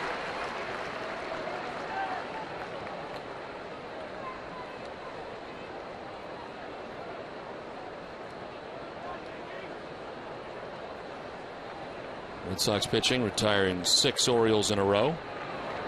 Markakis strikes out. Fastball up and away, and it's a 1-2-3 7th inning. 7th inning stretch from Fenway. 6-4 Orioles on top.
The Coors Light freeze cam and sun a problem early in this game in left field, no doubt. Both for Nolan Reimold and for Darnell McDonald. There's Darnell unable to make this catch. Saw it at the very last second. He'll drop the baseball. And Nolan Reimold getting credit for a base hit. Frost Brewed Coors Light, world's most refreshing beer. That's Darnell McDonald, leads it off in the bottom of the 7th inning. Hit a home run in the 3rd inning off Jeremy Guthrie, and grounded out to shortstop in the 5th, a 1-for-2 day. Darnell getting the start in left field today. Takes the breaking ball for strike 1. Guthrie had a 1-2-3 6th inning on 8 pitches. Hitting Reddick, Saltalamacchia, and Aviles. Short order. Broken bat, single into center field for Darnell McDonald to get the 7th inning started. Curveball that time from Guthrie, and right toward the end of the batter, Darnell McDonald. But up the middle for the base hit, so the leadoff man on here in the 7th for the Red Sox in a 2-run ball game. Out comes Buck Showalter. Well, Darnell up to 360 in the month of September. As Guthrie is only at 90 pitches, but they will make the change. Orioles on top 6-4.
By HP, the Giants are making a late push for the postseason, winning their 8th straight game yesterday and activating all-star closer Brian Wilson today. The Giants are 4 games back in the NL wildcard race.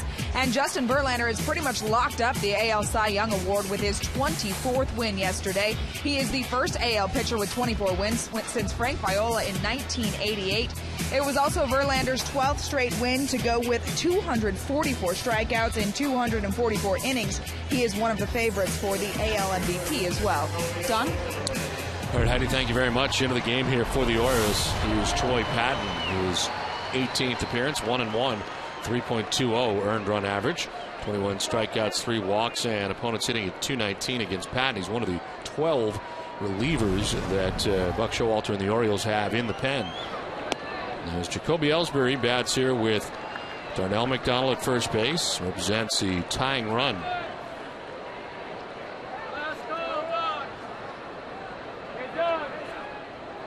Patton getting his first major league win last Tuesday against Tampa Bay. Out of the bullpen. Strike in there, and it's 1-1. Double-barreled action. Clay Rapata and Willie Air. Air had been up the last inning, back up again. There's so many guys out there that Buck Showalter will go left, right, probably the rest of the game.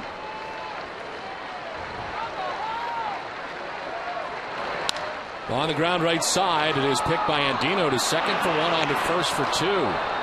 Third double play of the game turned by the Orioles, and there's 2 outs in the 7th. Very nice double play turned by Baltimore right here. Andino really getting rid of the ball quickly to Hardy, because they know they have Ellsbury going down the line, and get him by plenty at first base. Some good defense there by the Baltimore Orioles. See Darnell McDonald trying to break up that double play, but couldn't get a piece of Hardy. 2 down in the 7th inning for Marco Scutaro. He's been on base 3 times today, 2 singles and a walk, and has scored a run.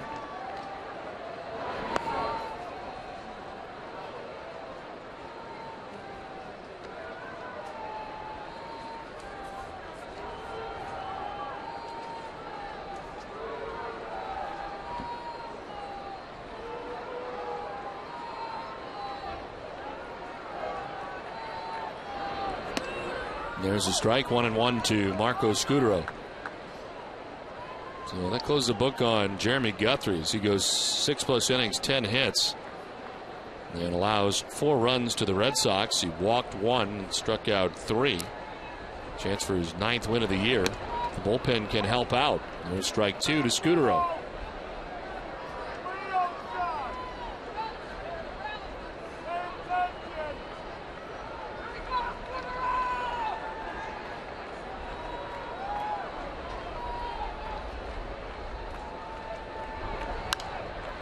Fouled off to the right, still 1-2. Red Sox Nation, if you need medical care at Fenway Park, visit the Beth Israel Deaconess First Aid Stand behind Section 12. Beth Israel Deaconess Medical Center is the official hospital of the Boston Red Sox. Visit them at bidmc.org. Adrian Gonzalez waiting on deck, 2 down in the 7th inning. On the ground, a deep third, and by the dive of Josh Bell, down to the corner where Nolan Reimold will go dig it out. But Marco Scutaro's on base for the 4th time today with his 3rd hit. It's a double with 2 down. 2 singles, a walk, and now this double down the third base line. Right over the bag. It stays in fair territory, rolls all the way down to the 310. The dive right there by Bell. He can't get a glove on it. Once he gets by him, all the way down to the wall. And Scutaro in scoring position with 2 outs. Safe at second, safe and secure, New York life. Scutaro at second base, 2 down in the inning. Adrian Gonzalez, 1 for 3 today. Adrian had an RBI double his last time up. Did not go. This is Mike Everett.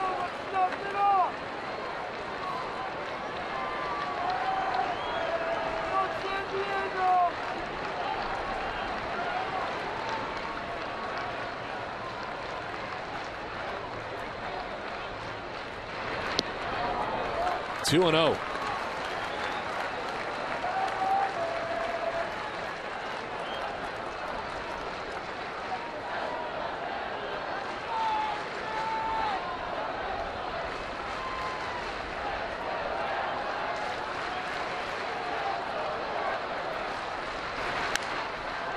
Popped up down the third baseline, headed towards the seats over his bell, but he'll have no play. Boston Red Sox baseball on NESN is brought to you by Southwest Airlines.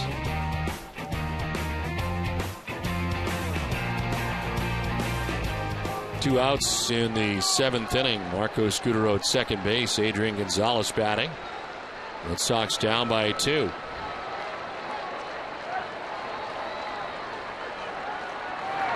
Gonzalez to the swing and a miss. 2-2. Fooled on the slider that time from Patton. Left-handers have been doing a lot of that to Adrian Gonzalez recently. Left-handed batters against Troy Patton, hitting at 256. There's a ground ball to first under the glove of Davis at first base. Scutaro, a little stumble around third, but he will score. And it's a one-run game. It's now 6-5. Second hit, second RBI for Adrian Gonzalez today, and it's a one-run game. Well, they tried the slider again against Gonzalez, but this time it stays inside. And Gonzalez with the top spin ground ball gets it by Chris Davis at first base. Right underneath the glove. Scutaro, who has a 2-out double, comes around to score.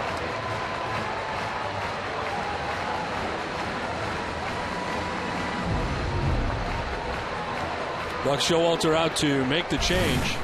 It's now 6-5 Baltimore.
Red Sox final with TC, Nick Capardo, and Heidi. They'll have a full recap of Game 1, preview the pitching matchup in Game 2, John Lackey and Brian Mattis, plus highlights from the Yankees-Twins matinee game in the Bronx. All coming up right after the game, only on NESN.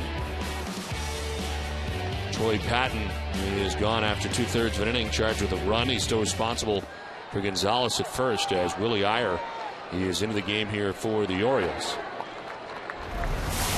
His 14th appearance, 1-1, 3.68 earned run average. Spending time at AAA with the Oakland A's this season, as well as the Baltimore Orioles. Norfolk, as this is lined to center. Angle coming in to make the catch. That will end the inning. The Red Sox grab a run at the end of 7. It's a 1-run lead for the Orioles, 6-5.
come with a lot of strings attached. Eastern Free Checking. See just how good a checking account can feel.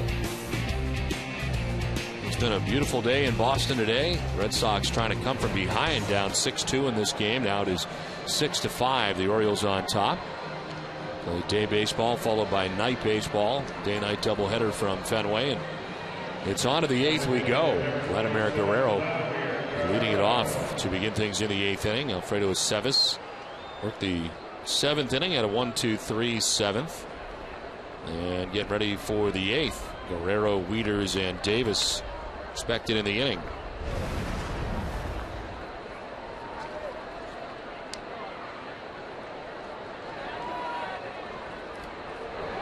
Guerrero takes a pitch inside. Did not swing that time. The league leaders are brought to you by Verizon 4G LTE. Category percentage of swings, and 8 pitches for Vladimir Guerrero. He has swung at 4 of them today. He is the leader in that category. Does not swing at the first pitch. Does the second and bloops one that Pedroia can't get. It's into right. Leadoff base hit for Vladimir Guerrero to begin the 8th. Yeah, the only reason he didn't swing at the first pitch because it was up around his neck. The next pitch he gets is one that's when he can make contact on and just bloops one in the right field for the base hit. Big swing, little flare out to right field. This is the first pitch of the at-bat. There's no way he could swing at that one. I guess with Vladimir, you probably shouldn't say there's no way. No, he'll go after just about anything. He is aboard at first base. That is, incidentally, the 5th hit for the Orioles today. Red Sox are out hitting them 13-5 in the game. As the pitch misses down and in.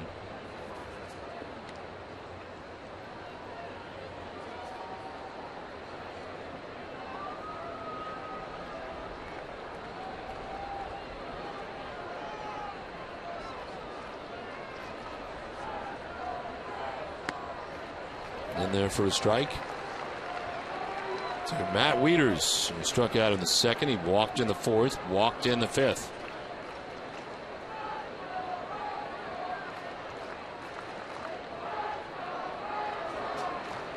Red Sox infield double play depth. Nobody out in the 8th. Down the right field line, and this is trouble as it gets in and jumps up into the seats. It's a ground rule double. And it'll be 2nd and 3rd for the Orioles. Nobody out in the 8th. First hit of the day right there for Matt Wieters. He's walked a couple of times, struck out, and now the double. One hop, one bounce into the stands down in right field. Fastball from Aceves. And there's the bounce, and the bounce up into the stands for the ground rule double. So the Orioles with a couple of men in scoring position with nobody out.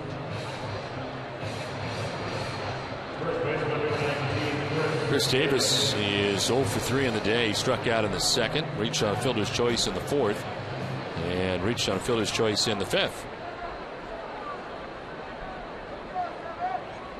Infield in for the Red Sox. A 1-run game right now. The Orioles trying to grab some insurance late in this contest.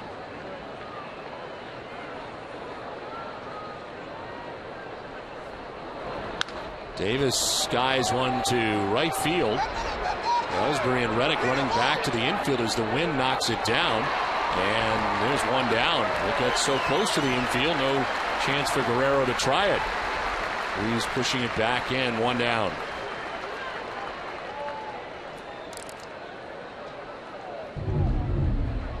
Ball hit very high by Davis, but certainly not deep enough. And when you see momentum coming in like that on a short fly ball, no way they're going to try to score Guerrero from third base.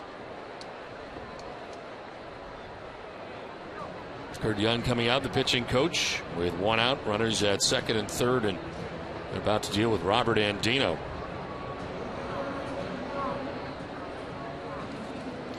Tonight, following Red Sox first pitch, join us for Red Sox Game Day Live, presented by Uno's with TC, Peter, and Heidi at 6:30.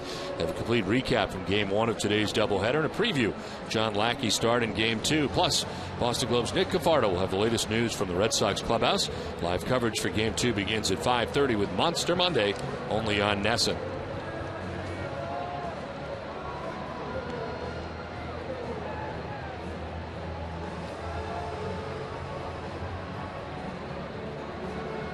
Second and third, one out. Robert Andino homered in the fourth inning, a 2-run shot.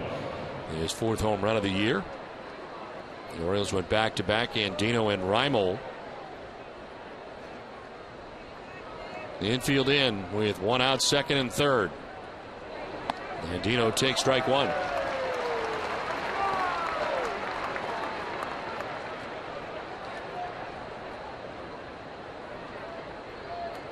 Shadows have encompassed the home plate area. We're halfway out to the mound now.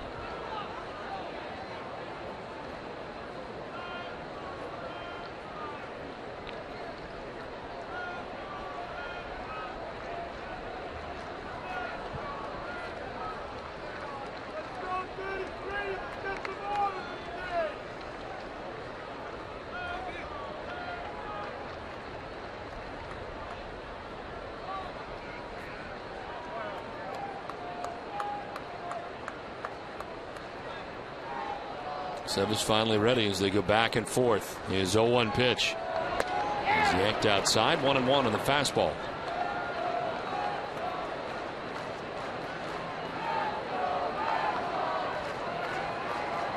Robert Andino 0 for 5 with a strikeout against the Sevis in the past. His home run today was off Kyle Weiland back in the fourth inning. Never know, working this deep into the lineup, you might see a squeeze play.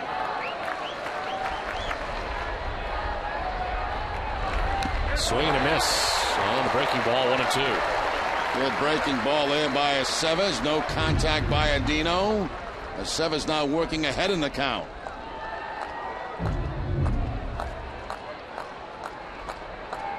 And those shadows become involved. The breaking ball becomes more of a problem. Tougher to pick up and spin.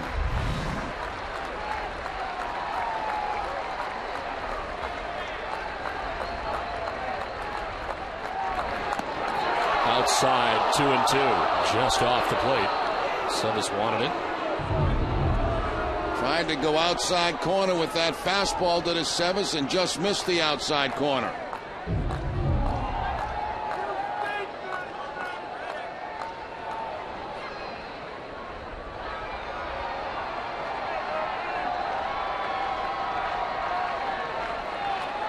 Guerrero at third, Wieters at second, one out in the eighth.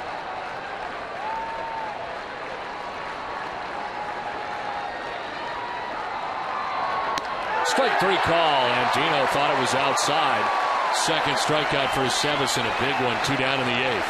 And right back to the outside part of the plate for Aceves. This time he gets it a little bit closer.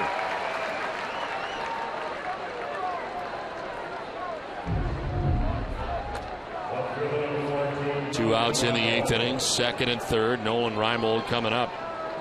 Big spot here in the game as the Orioles had second and third with nobody out. Davis flies out, Andino strikes out, and now Nolan Reimold bats. He's got a single, home run, and he is grounded out.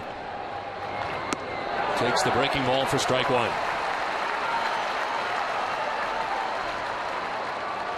One for 7 in his career against Aceves.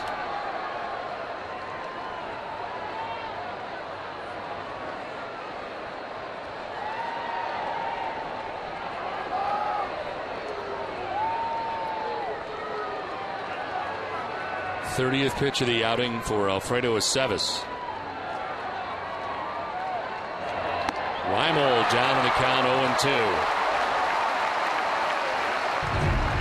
Once again, the cut fastball this time from Aceves up in the zone. No contact by Reimold. Aceves one pitch from getting out of this jam.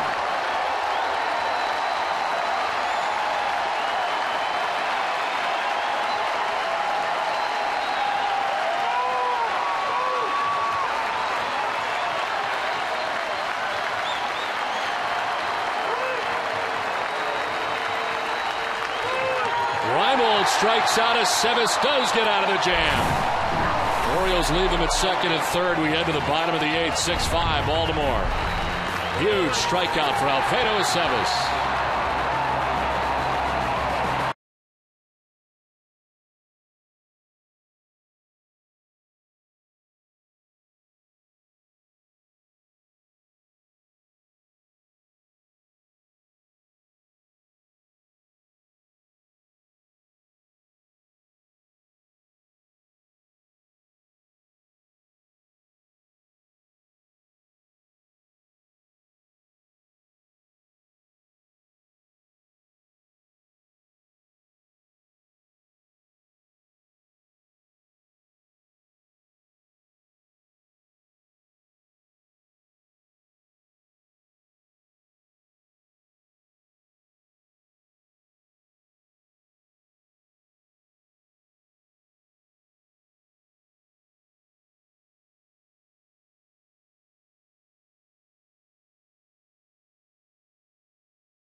Sox Talk on the radio home for Boston Red Sox baseball, now on 93.7 FM. Join Dennis and Callahan weekday mornings at 6 across the WEI Sports Radio Network, and of course right here on NESN. Well, Alfredo Sevas, 2 huge strikeouts to get out of that second and third one-out jam. First he gets Andino on a fastball away. And then he gets Reimold on a fastball. And Aceves all fired up as he leaves men at second and third with nobody out. Changes for the Orioles as Adam Jones is into the game now. He's got that hand wrapped up, but he is into the game, and moving from center to left is Angle. Coming out is Nolan Reimold. David Ortiz lines out to third. And in position perfectly. It's Josh Bell, the third baseman, in the shortstop spot, who makes the catch. And there's one down in the 8th. Frustrating day for David Ortiz right now. A line shot, but right at the third baseman, Josh Bell.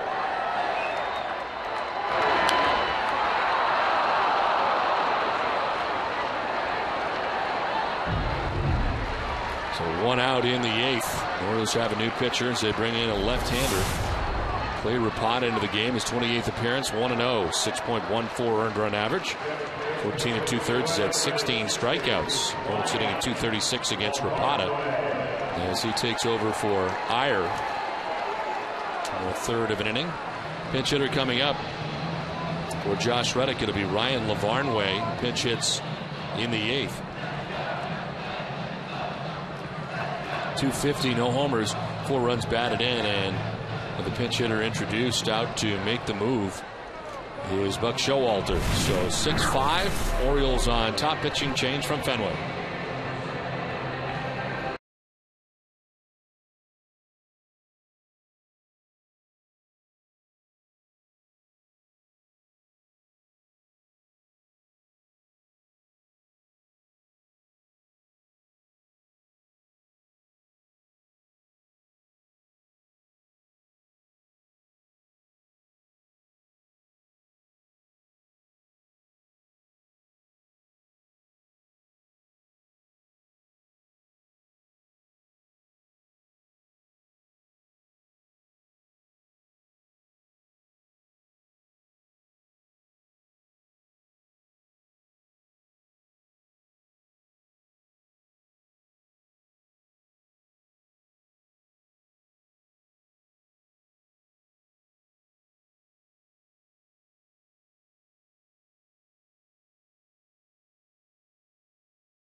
Globe home delivery at bostonglobe.com/sports.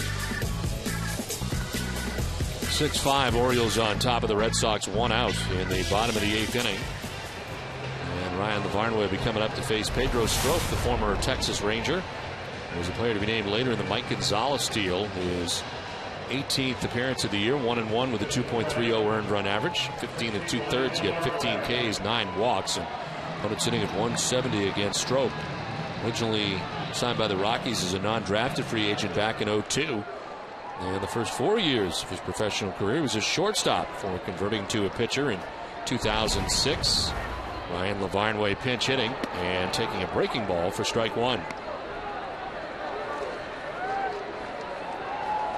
Lavarnway at 250 so far in the majors. No homers and 4 runs batted in. 4 for 15 against right-handed pitching.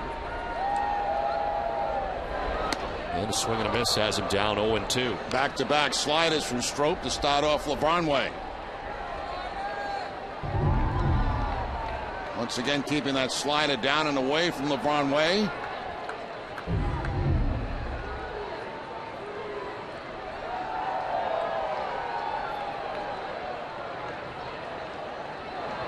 Swing and a miss, and LeVarnway strikes out. It's the second out of the 8th.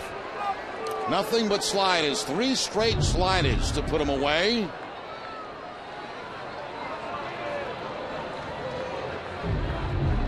So Pedro Strop strikes out the first batter he faces coming into this game. More action in the pen. Zach Phillips, the left-hander, is up. Mentioned the Orioles have 12 relievers out there. So far we have seen 4 in relief of Jeremy Guthrie. Went the first 6 innings. 2 down in the 8th. Jared Saltalamacchia, 1-for-3 day. Triple in the 4th inning to knock in a run. As he takes ball 1.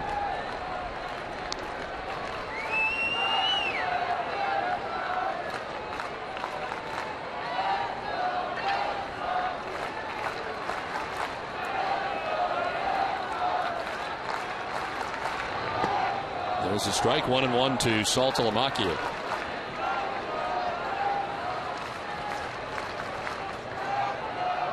Strop was closing games at AAA for the Rangers. 11 saves and 13 opportunities at AAA Round Rock and 39 total games. Falls behind 2-1.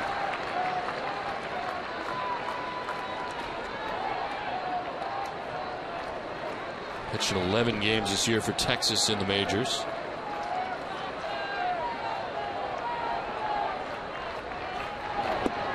There's strike 2, 2-2. And Saltalamacchia thought that pipe pitch might have been a little bit low. Take a look at the Amica pitch zone right at the bottom of the strike zone.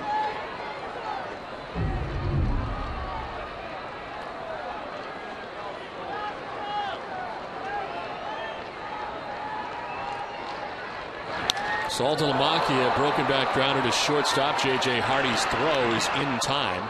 And that will end the 8th. We head for the 9th. Baltimore on top 6-5.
Well,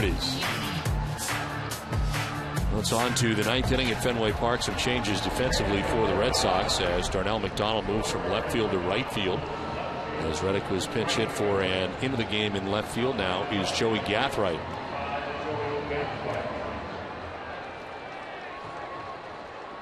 Third inning of relief coming up here for Alfredo Cevis as Josh Bell leads it off for the Orioles.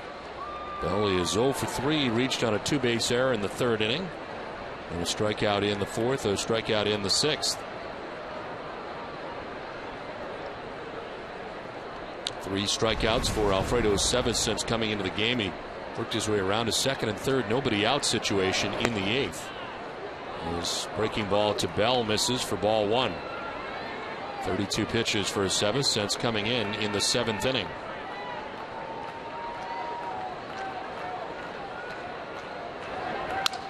Bell with a pop-up. Scudero from shortstop to make the catch for the first out of the ninth. Boston Red Sox baseball in Nesson is brought to you by Southwest Airlines and by your local Mazda dealer.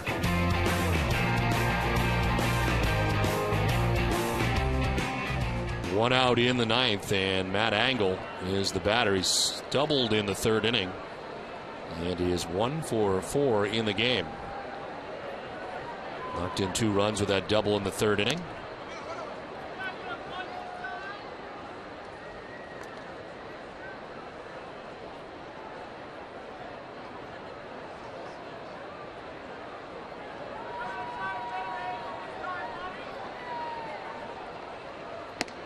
Is high, and it is 2-0.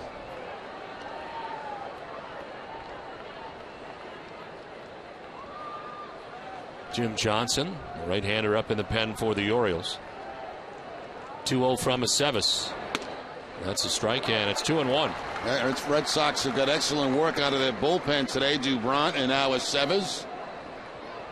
Kyle Weiland is responsible for all the runs the Orioles had today. 6 runs in 4 2/3 innings. That's strike 2, 2-2.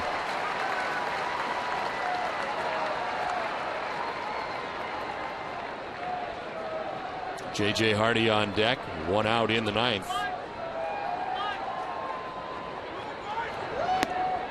Looking ahead to the bottom of the ninth inning, Aviles, McDonald, and Ellsbury scheduled to bat. Works out to be 8, 9, and 1 in the Red Sox order. At the very least, dealing with a 1-run deficit.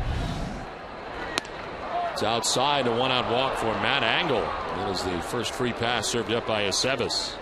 Angle has very good speed too. 7 steals on the season and limited playing time. Only been caught 1 time. Shortstop number 2, J.J. Hardy.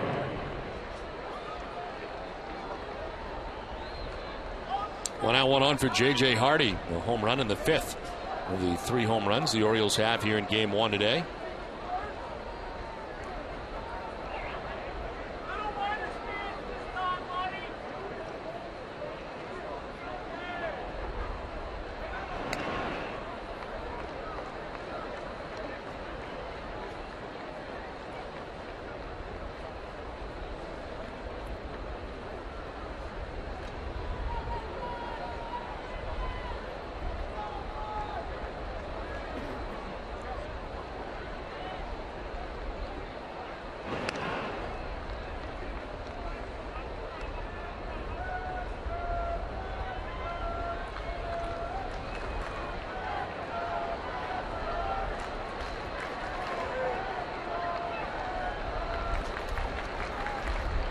Starting to stop for Angle, and it misses for a ball.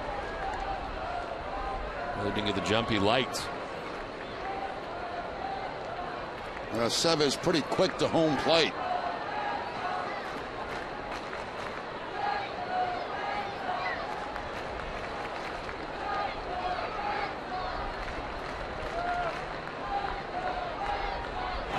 Check on Angle, back to the bag. 1-out walk for Matt Angle. J.J. Hardy has seen 1 pitch. Took it for ball, 1-0.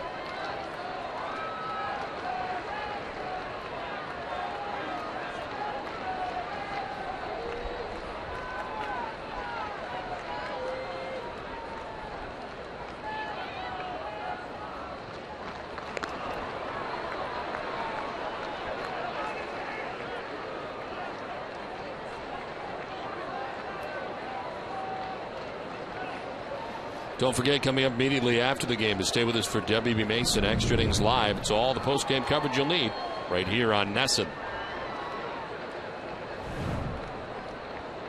J.J. Hardy, the batter. Matt Angle gains his lead at first base with 1 out in the ninth. Red Sox trying to keep this a 1-run deficit as the pitch is in there for strike 1.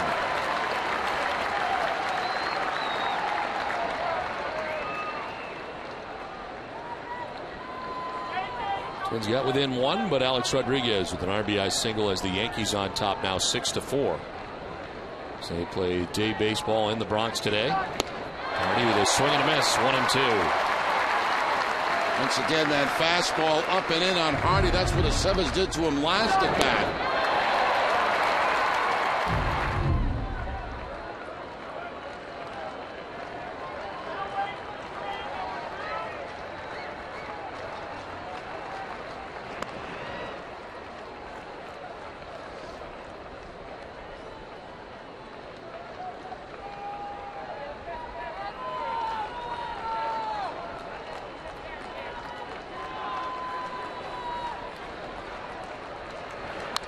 Hardy fouls it off, stays alive here, 1-2.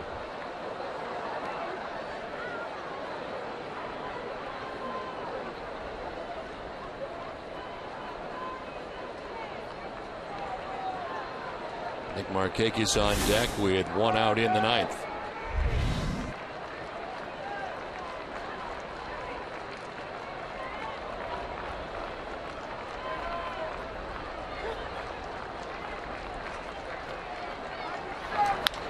On the ground and through into left field, a base hit for J.J. Hardy.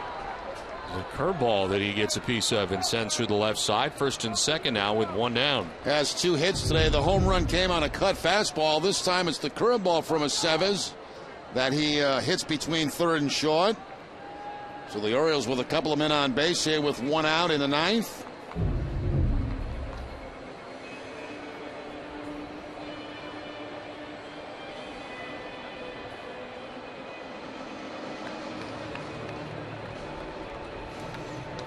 So Nick Markakis coming up with one out.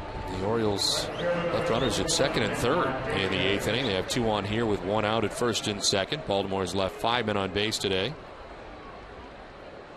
And Nick Markakis is 0 for 3. He was also hit by a pitch.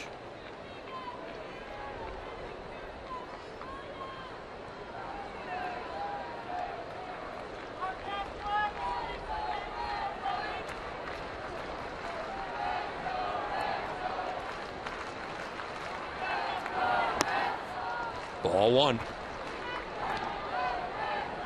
Kyle Weiland started today for the Red Sox, 4 2/3, giving up 6 runs. On 5 hits, walked 2, struck out 5. Felix Dubron an inning into third. No hits, no runs. Struck out a batter. Now Alfredo Aceves into his 3rd inning of relief. He's gone 2 1/3 so far. It's 1-0 to Nick Markakis. That's in there for strike 1-1. And Scudero doing the best job that he can, keeping Angle close at second base.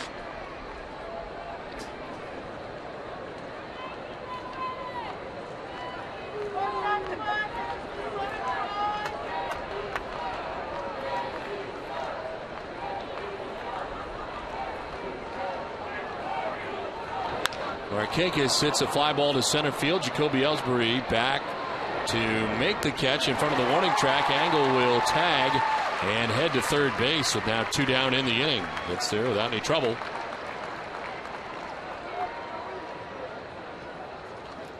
So hit deep enough that he could tag up and take third, almost to the track in center. 2 down. Insurance run for the Orioles 90 feet away as Vladimir Guerrero is coming up.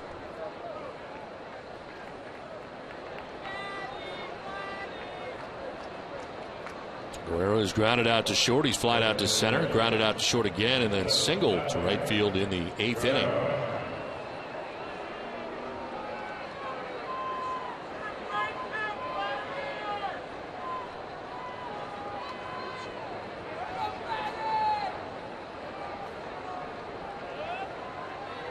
Bluff to third, throws to first, and back is Hardy.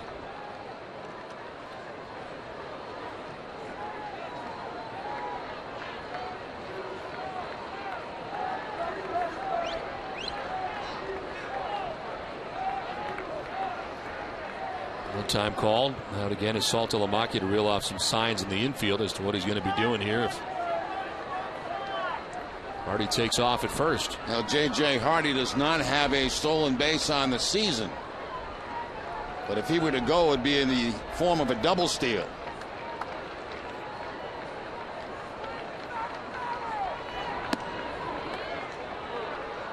Guerrero taking, and it is ball 1.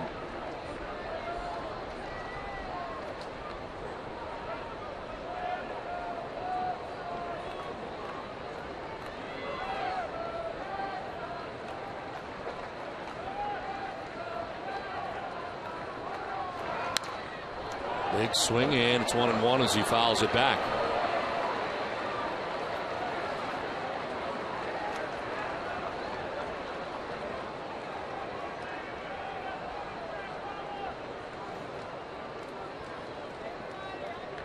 Guerrero last year bouncing back, 29 home runs, 115 RBIs, a 300 average in Texas. His only season spent in Texas.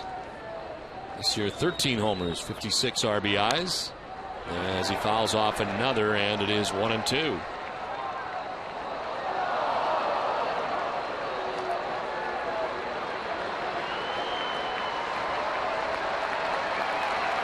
That angle at third base. J.J. Hardy at first, 2 down in the ninth. If they're going to try the double steal, this will probably be the time, but I doubt the Red Sox will be throwing through.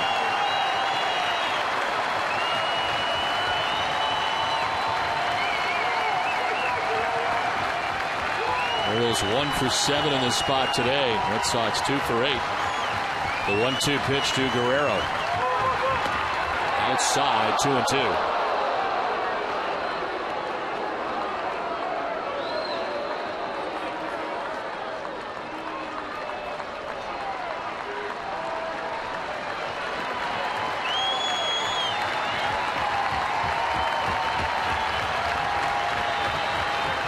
Guerrero had 2 men on in the third inning, first and third, and he ended that inning on a fly out to center. Here's a 2-2 in the ninth, and it's popped up, foul ground. Back comes Saltalamacchia, but he will not have a play.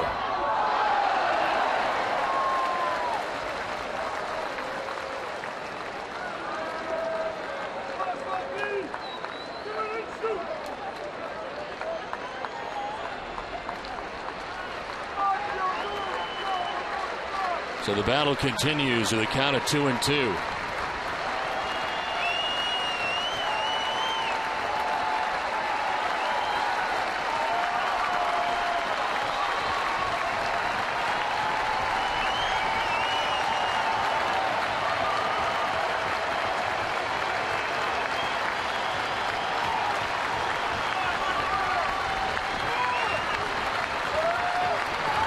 Guerrero strikes out. Aceves has had some big strikeouts in this game. We head to the bottom of the ninth. 6-5, Baltimore on top.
Xfinity, Darnell McDonald with a home run back in the third inning to get the Red Sox on the board.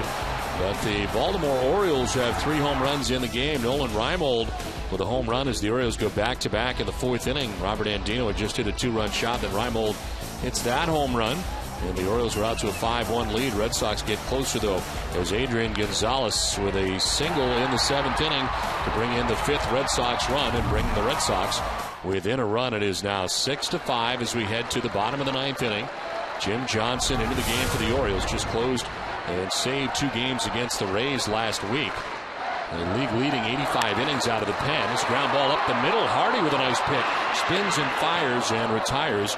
Mike Aviles, nice range from J.J. Hardy for the first out of the 9th. He's had a nice day there at shortstop for the Baltimore Orioles. That was a nice play, taking a base hit away from Aviles. Going to his left, spinning, and the strong, accurate throw to first base to get the out. Mentioned on the season, J.J. Hardy only with 5 errors. One down in the 9th. Darnell McDonald chops one to third. Josh Bell, a couple of steps and a throw, and there's 2 quick outs in the 9th inning. 3 pitches, 2 down.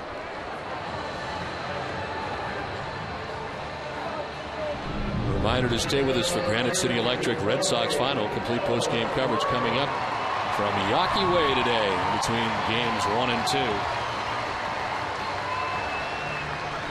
Kobe Ellsbury makes his way to the plate. A single back in the 1st inning. Since then, a fly-out, ground-out, and last time up, bounced into a 4-6-3 double play.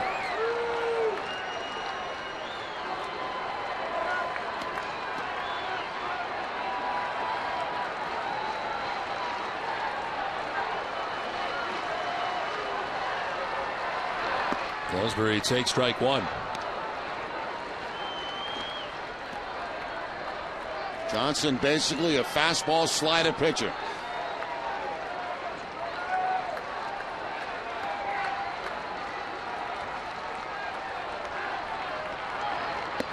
There is strike 2, and it's 0-2 quickly to Ellsbury. And there is that slider to the outside part of the plate.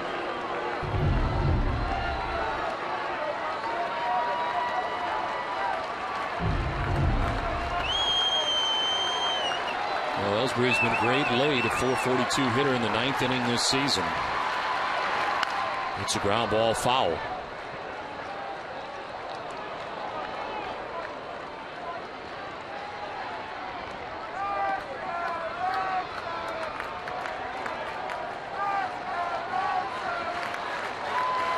Two down in the 9th, 0-2 the count to Jacoby Ellsbury. Red Sox down by a run.